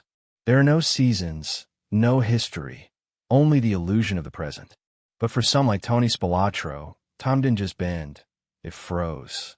His story lives on not because of nostalgia, but because he represents something eternal. The hunger for power, the need to control, the belief that fear is stronger than love. Every generation finds its Tony Spelatro. Every city has its ghost. In Chicago, his story is told differently. There, he's remembered less as a legend and more as a caution. The outfit still exists, smaller, quieter, invisible. But to them, Tony was a warning. What happens when a soldier forgets his place? They talk about him not with admiration, but with contempt. He brought heat, one old-timer once said. He thought he was bigger than the outfit. That's what got him buried. It's strange. The man who once made the bosses rich became their greatest embarrassment. His death wasn't just punishment. It was erasure. They buried his body and his legacy in the same breath. But history has a way of disobeying orders. The modern world, for all its digital records and surveillance, still loves the romance of the outlaw. And Tony's story, with all its contradictions, fits perfectly. He was ruthless but loyal, violent but charming, a criminal and a king. He represented an age when power was personal, when men didn't hide behind corporations or emails, when a single glare could decide a man's fate. In today's world, where power is invisible, bureaucratic, unfeeling, there's something almost comforting in the raw, terrible humanity of Tony's reign. He was brutal, but he was real. For his family, the story is more complicated. The Spilotro name carries both pride and pain. To some, Tony was a devoted son and brother, a man who loved his family fiercely and provided for them in a world that offered little mercy. To others, he was a curse, a man whose choices dragged his entire bloodline into infamy. His mother, Antoinette, outlived him by years, carrying the grief of both her sons until her final days. She never spoke publicly about their deaths. She didn't have to. The silence said enough. There are old photos that survive. Tony as a young boy in Chicago, standing beside his brothers, smiling in a way that seems impossible to reconcile with the man he became. In those pictures, you can almost see the outline of fate forming around him. The hard streets, the watchful eyes, the quiet ambition that would one day turn into something monstrous. It's a reminder that every legend starts small, every monster starts innocent. Even now, decades later, law enforcement veterans still bring up his name when they talk about the Vegas years. To them, he represents both the challenge and the thrill of chasing the mob in its prime. One retired FBI agent once said, "Spilotro was chaos in a suit. He made the city bleed, but he also made it come alive." It's a strange confession, that even those who hunted him understood the strange charisma that made him unforgettable. And maybe that's what keeps his ghost alive. Not the violence, not the crimes, but the energy of him, the sense that he was part of something larger than himself. A man who rose from the gutters of Chicago to stand atop an empire of gold and blood. A man who believed, for a moment, that he was immortal. But no one is. The desert teaches that lesson best. The same sand that once buried Tony's victims has long since buried him too. The wind doesn't care whose name it carries. It erases everything eventually. The rich, the poor, the powerful, the forgotten. But for reasons no one can quite explain, it hasn't erased him. Maybe because Tony wasn't just a man. He was a mirror, showing people what happens when ambition outgrows control, when violence becomes identity, when fear becomes the only language left to speak. Today, tourists walk the strip with drinks in hand, unaware that the ground beneath them is haunted. They pass by hotels and restaurants that stand on what was once mob territory, places where deals were made and whispers and bodies disappeared before sunrise. They laugh, gamble, live, and in doing so, they carry on the legacy Tony helped create. A city built on risk, greed, and illusion. When the sun sets over the desert and the neon comes alive, it's easy to forget what this city used to be. But sometimes, if you stand still long enough, if you listen closely beneath the hum of electricity, you might hear something faint, the echo of footsteps, the low hum of a voice saying, "Keep your mouth shut. Play it smart. Don't cross the line." The ghost of Tony Spelatro doesn't haunt the city in the way movies imagine. There's no apparition, no flickering light. His presence is quieter. It lives in the rules of the street, in the memory of fear, in the understanding that power, real power, is never given. It's taken. And once you take it, it takes something from you in return. Tony's story ends where it began, in Chicago, in Vegas, in the spaces between. The boy who grew up in the shadow of gangsters became the man who defined an era of crime, then destroyed it. His name is etched into the mythology of both cities, not as a hero, not even as a villain, but as a warning. The desert may not speak, but it remembers. And as long as the lights of Las Vegas burn, as long as gamblers risk everything for one more chance, Tony Spelatro's ghost will linger, not in the darkness, but in the shimmer. Because Vegas isn't just a city. It's a reflection of greed, of desire, of danger. It's the kind of place where men like Tony Spelatro aren't born by accident. They're summoned by the very nature of it. A city that thrives on illusion will always need someone to protect the lie. Tony did that. Ruthlessly, brilliantly, fatally. And now, when the dice roll and the crowd cheers, when the lights flash against the midnight sky, his shadow still moves somewhere beneath it all. A reminder that no matter how much Vegas changes, it can never escape what built it. Fear, risk, and the ghosts of men who thought they could own it forever. The city has moved on. The world has changed. But in the stillness of the desert night, under the hum of the neon, the story continues. whispered, retold, half-believed.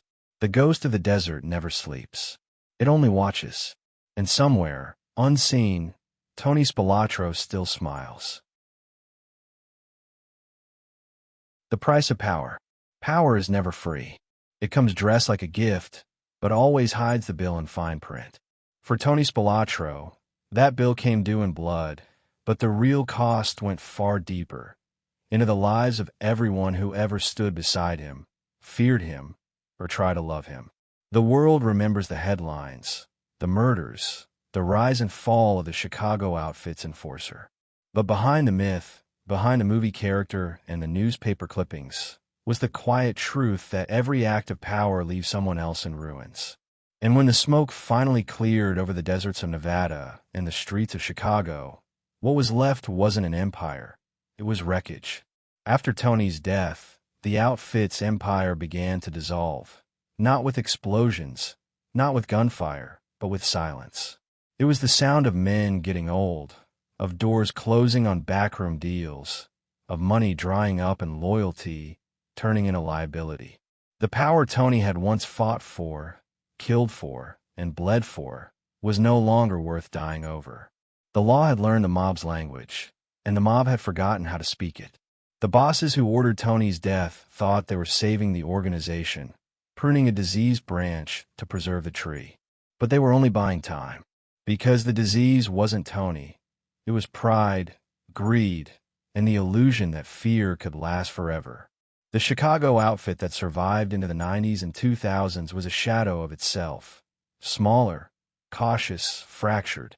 The families that once ran neighborhoods now fought to keep relevance in a world that no longer feared them.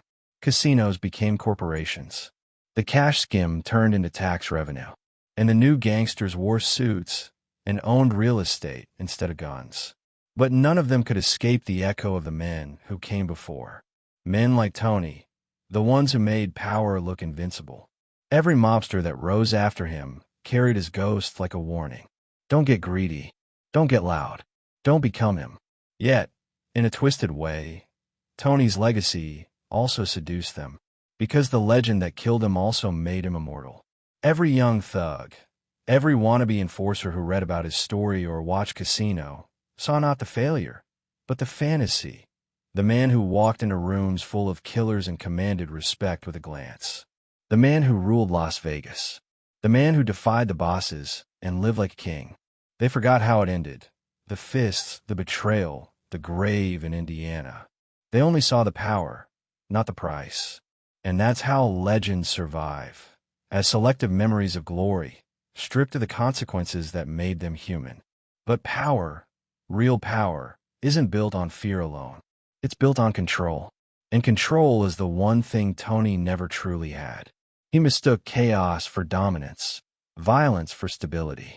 He believed that as long as people were afraid of him, he would be safe.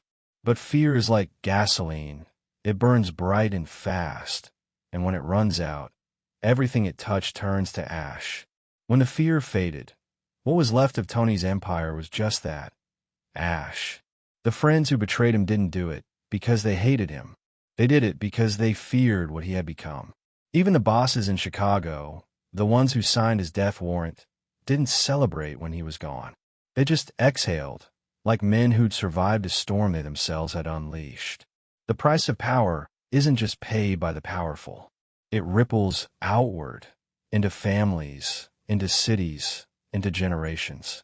For every man who rose in the mob, there were wives left waiting, mothers who never stopped praying, children who grew up in silence, learning that love was something you gave to ghosts. Tony's family lived that silence for years. His wife, Nancy, bore the weight of his legacy, raising children who would forever carry a name that opened doors in whispers and closed them in fear. His mother, Antoinette, buried 2 sons and never spoke their names again in public. That's what power really does. It doesn't just destroy the man who holds it. It devours everything around him until nothing remains untouched. Even in Las Vegas, the ripples never stopped. The city moved on, yes, but in its own way, it still carried Tony's fingerprints. The casinos became legitimate, But their DNA, the greed, the illusion, the hunger, remain the same. Every flashing light, every ringing jackpot, every desperate gambler at a slot machine is part of the same machine Tony helped build. The mob may have been chased out, but its spirit was never exorcised. It just put on a tuxedo and smiled for the tourists. And maybe that's what haunts people about Tony Spelatro. Not the crimes, not even the violence, but the reflection. He's not just a mobster in history books. He's every man who ever wanted more, every soul who ever believed they could control the uncontrollable. He represents that thin line between ambition and destruction, between success and self-sabotage. His story is the American dream stripped of its mask, the pursuit of power without morality, of wealth without restraint. Over the years, journalists, filmmakers, and historians have tried to explain Tony. Some call him a psychopath, others a product of his environment. Some say he was a loyal soldier destroyed by his bosses. Others claim he was an uncontrollable mad dog who doomed himself. But maybe he was something simpler, a man who mistook violence for destiny. A man who believed he could rewrite the rules of a world that had no mercy for rule breakers. The men who killed him didn't just end a life, they ended an era. The Spilotro brothers' deaths were the last act of a dying tradition, the final gasp of the old Mafia order, where loyalty was currency and betrayal was routine. The world that came after was quieter, colder, less human. The codes that once governed the underworld, respect, silence, blood oaths, were replaced by deals, plea bargains, and headlines. The mob became a story instead of a shadow, and Tony, in his own brutal way, was the last man to live it as if it were still real. His story has become a mirror for the people who study it. Law enforcement sees him as a case study in hubris, the man who brought himself down by refusing to adapt. Crime enthusiasts see him as the archetype of the gangster, ruthless, magnetic, doomed. Psychologists see him as an example of unchecked aggression, a textbook on how violence consumes itself. But underneath all the analysis lies something more human, a sense of tragedy. Because for all his cruelty, Tony Spelatro was never a man without emotion. His rage came from pride, his violence from fear, his control from insecurity. The boy from Elmwood Park never stopped trying to prove he was more than just another street kid. And in trying to prove it, he destroyed everything he touched. Even now, when people talk about the mob, his name comes up as if it carries its own gravitational pull. There were bigger bosses, more powerful figures, but none who burned as fiercely. He wasn't the richest, or the smartest, or the longest lasting, but he was unforgettable. And that's the cruel paradox of power. It doesn't matter how long it lasts. What matters is how deeply it scars the world before it disappears. There's a moment in every story where you realize that the hero and the villain are the same man. Tony lived in that moment permanently. To some, he was a protector, the man who kept order in a lawless city. To others, he was a monster. But both versions were true. The enforcer who broke bones to keep balance was also the man who believed, in his own twisted way, that he was maintaining justice. That's what made him dangerous. He didn't think he was evil. He thought he was necessary. And maybe, in the cruel logic of Las Vegas, he was. The city needed men like Tony to build what it became. The risk, the corruption, the illusion of freedom. Vegas has always been about masks, about pretending to be something you're not. And Tony, for all his violence, never pretended. He was exactly what he appeared to be. Honest in his brutality, pure in his ambition. In a city built on lies, that kind of honesty is its own kind of sin. But the price of power doesn't just get paid once. It keeps collecting interest. The men who ordered Tony's death paid their own debts years later, in prison cells and hospital beds. The outfit lost its grip on Vegas forever. The money stopped flowing, the respect faded, and the silence that had protected them for generations cracked open under the weight of time. In killing Tony, they saved themselves for a season, but they couldn't save the world he represented. Because once power becomes public, once fear turns into spectacle, the mystique is gone. And without mystique, there's no control. In the end, that's what Tony's death symbolized. The death of control. The death of the illusion that anyone, no matter how ruthless, can own a city forever. Every empire falls, not because someone stronger takes it, but because the people inside it stop believing in the fear that built it. That's what happened to Tony's world. The fear died before he did. And yet, here we are, still talking about him, still telling his story, still trying to make sense of the man who refused to be forgotten. Maybe that's the final irony, that in trying to bury him, they made him eternal. The cornfield in Indiana became sacred ground for mob historians, the symbol of how the game always ends. The man who thought he could outlive the outfit became the story that outlived them all. Sometimes, at night, when the desert air goes still, the lights of Las Vegas flicker in the distance like stars struggling to be remembered. The wind whispers through the empty lots, over the places where bodies were buried long before the city grew its glass and steel. It's easy to imagine him there, not as the enforcer, not as the killer, but as a ghost watching it all, seeing what his world became. The casino's cleaner, the mob gone, the money flowing just the same. Maybe he'd laugh. Maybe he'd understand that nothing really changes, only the uniforms. The men in suits still run the game. They just don't carry guns anymore. Power still moves in silence. Only the kind of silence has changed. The price Tony paid was everything. His life, his brother, his soul. But the irony is that in losing it all, he got what he always wanted. Immortality. Not in heaven or hell, but here, in the collective memory of a city that can't stop remembering him. His story is its reflection, dangerous, glittering, seductive, and unforgiving. Because power, no matter how it's earned, always asks the same question. What are you willing to lose to keep it? For Tony Spelatro, the answer was simple. Everything. And he proved it, until the very end. And as the desert wind moves across the empty fields of Indiana, where two brothers sleep beneath the soil, the lesson remains. The same one the mob never learned. The same one history always forgets. Fear builds empires. Greed destroys them. And the men who think they can control both are buried between the two. The last lesson. History has a way of folding men like Tony Spelatro into myth, sanding down the brutality until all that remains is the outline of something tragic and fascinating. But the truth, the real truth, is heavier. It lingers like cigarette smoke in an empty room long after everyone has gone home. Tony's story was never just about power or crime or Las Vegas. It was about something older, something that lives inside every man who's ever looked at the world and thought he could bend it to his will. It's the story of pride, of hunger, of believing you can beat the system when the system was designed to bury you. And in that way, Tony's story never ended. It just kept echoing, through time, through cities, through generations that would never even know his name, but would feel the shape of his choices in the world he left behind. In the years after Tony's death, the streets of Chicago grew quieter, but not cleaner.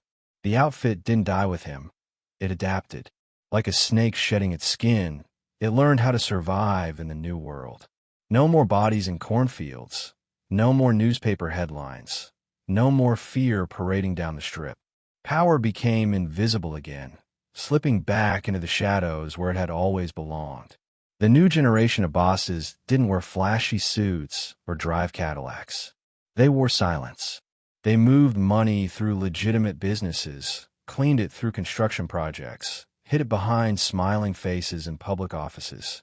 The rules Tony had broken, the ones about keeping your head down, staying quiet, never making yourself bigger than the family, became sacred again. He had died for disobedience, and the mob never forgot that lesson. But the irony is, even as they tried to erase him, they couldn't. Tony's name still hung over Chicago like a ghost story told to young men who wanted to prove themselves. Don't be like Spilotro, they'd say, warning each other in bars and backrooms. Don't get greedy. Don't get famous. But greed is a disease that thrives in darkness, and fame, even infamy, is a drug stronger than money. There would always be another Tony, another man who thought the rules didn't apply to him, another fool who mistook fear for respect. The cycle never ends. It just changes faces. Las Vegas, meanwhile, became the world's capital of reinvention. It learned to wear its sins proudly, to turn its violent past into entertainment. What was once a criminal empire turned into an industry of nostalgia. Mob tours, true crime documentaries, museum exhibits, they all fed on the same hunger Tony had once embodied. People wanted to look danger in the eye, but safely through glass. They wanted the thrill without the risk, the story without the blood. The Mob Museum, sitting in the heart of downtown Vegas, became a shrine to that contradiction. Visitors walked past displays of casino chips, FBI wiretap transcripts, and photos of men like Tony. Faces that once made entire cities tremble now reduced to artifacts under museum lighting. It was almost comical, this idea that history could be contained. Tony Spelatro, who once ruled through terror, now looked out at tourists from behind plexiglass, his legend packaged into gift shop keychains and coffee mugs. But maybe that's how power always ends, commercialized, sanitized, sold back to the world it once controlled. Still, for those who had lived through his reign, the memories were not so easily softened. The dealers, the waitresses, the low-level hustlers, they remembered what it was like to work under him, to see the suddenness with which violence could bloom out of nowhere. The city had rules then, unspoken but enforced with blood. Don't cross Tony. That was enough to keep men in line. In a strange way, that fear gave the city a kind of balance, brutal but predictable. When he died, that balance vanished. Chaos became subtler. The violence turned inward, into systems, into economics. Vegas stopped bleeding in alleys and started bleeding in bank accounts. Those who knew Tony personally, the few who survived long enough to tell their stories, spoke of him with a kind of weary or reserve for forces of nature. They didn't excuse him, but they couldn't quite condemn him either. Frank Cullotta, the man who betrayed him, spent years trying to justify his decision, explaining in interviews that he had no choice, that Tony had turned paranoid, that he'd lost his way. But sometimes you could hear something else in Cullotta's voice, regret, maybe even affection. He was my friend, he'd say. He was loyal, until he wasn't. That was the tragedy of it all. Everyone who loved Tony eventually had to choose between loyalty and survival. And in his world, survival always won. By the 2010s, Tony's legend had drifted so far from the man himself that even his enemies began to mythologize him. He became shorthand for a certain kind of gangster, flashy, fearless, doomed. Movies, TV shows, books, they all painted him as the ultimate cautionary tale. But for every story that tried to condemn him, another one secretly admired him. Because beneath all the horror, there was something magnetic about his defiance. He didn't play the game by the rules. He made his own, and for a while, it worked. That kind of rebellion, no matter how destructive, will always fascinate people. But the real cost of Tony's life was never measured in headlines or box office hits. It was measured in the faces of those he left behind. His wife, Nancy, lived out her days in quiet dignity, her husband's name both a burden and a shield. His children grew up under the shadow of that name, learning to live with its weight. In Chicago, the Spilotro family remained respected in certain circles, pitted in others. For every person who remembered Tony as a legend, there were others who remembered him as a tragedy, a man consumed by the very hunger that made him great. As for the city that made him, Vegas didn't mourn. It simply absorbed him, the way it absorbs everything.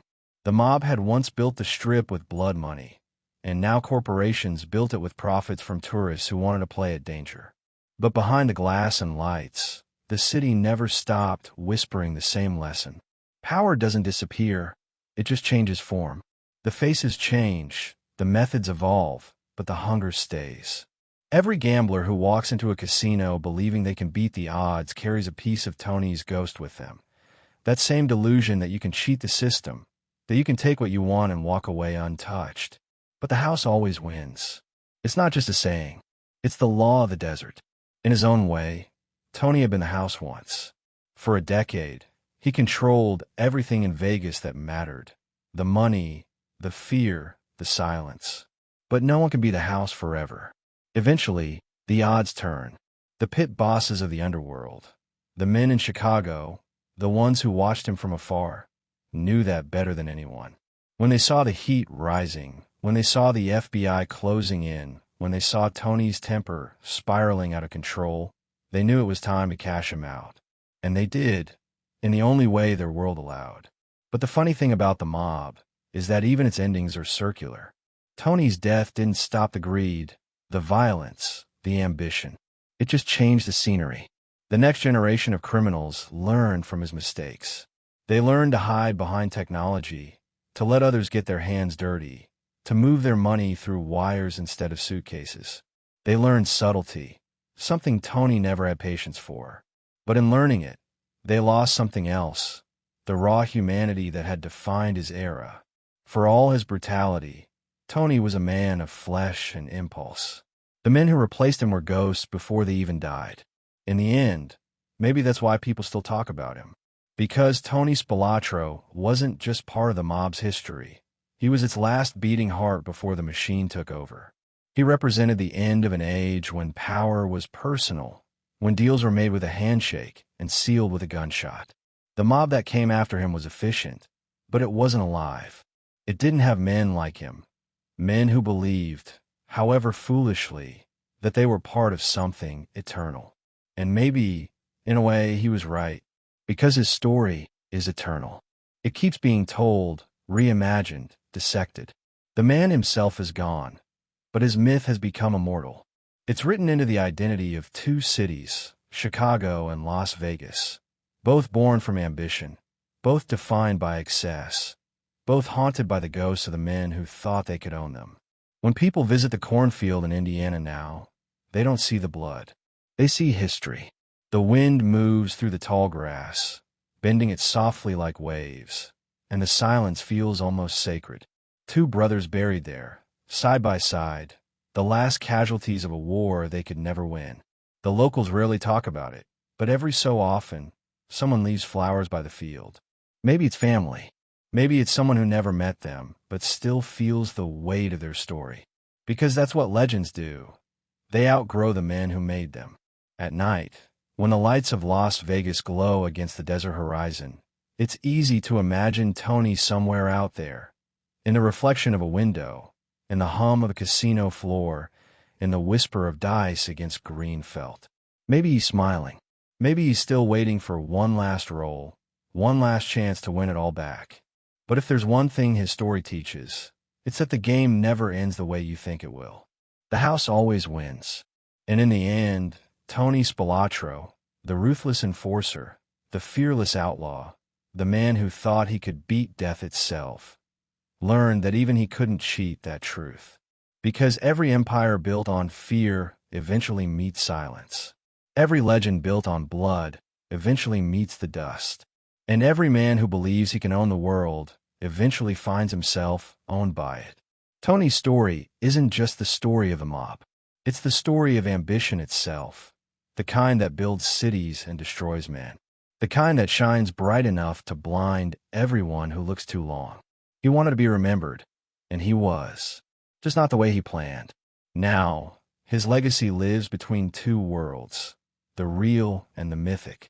The man is gone, but the legend keeps breathing. And as long as people are drawn to power, to danger, to the edge between greatness and ruin, Tony Spelatro's ghost will keep walking the streets of Las Vegas, unseen but unmistakable. The enforcer who became a symbol, the symbol who became a warning. In the end, all power ends the same way, quietly. The lights fade. The dice stop rolling. The audience leaves. But the echo remains, whispering the same truth Tony's life wrote in blood across the desert. That power, no matter how fiercely you hold it, always has a cost. And when the bill finally comes due, there's no negotiating, no second chances, no mercy.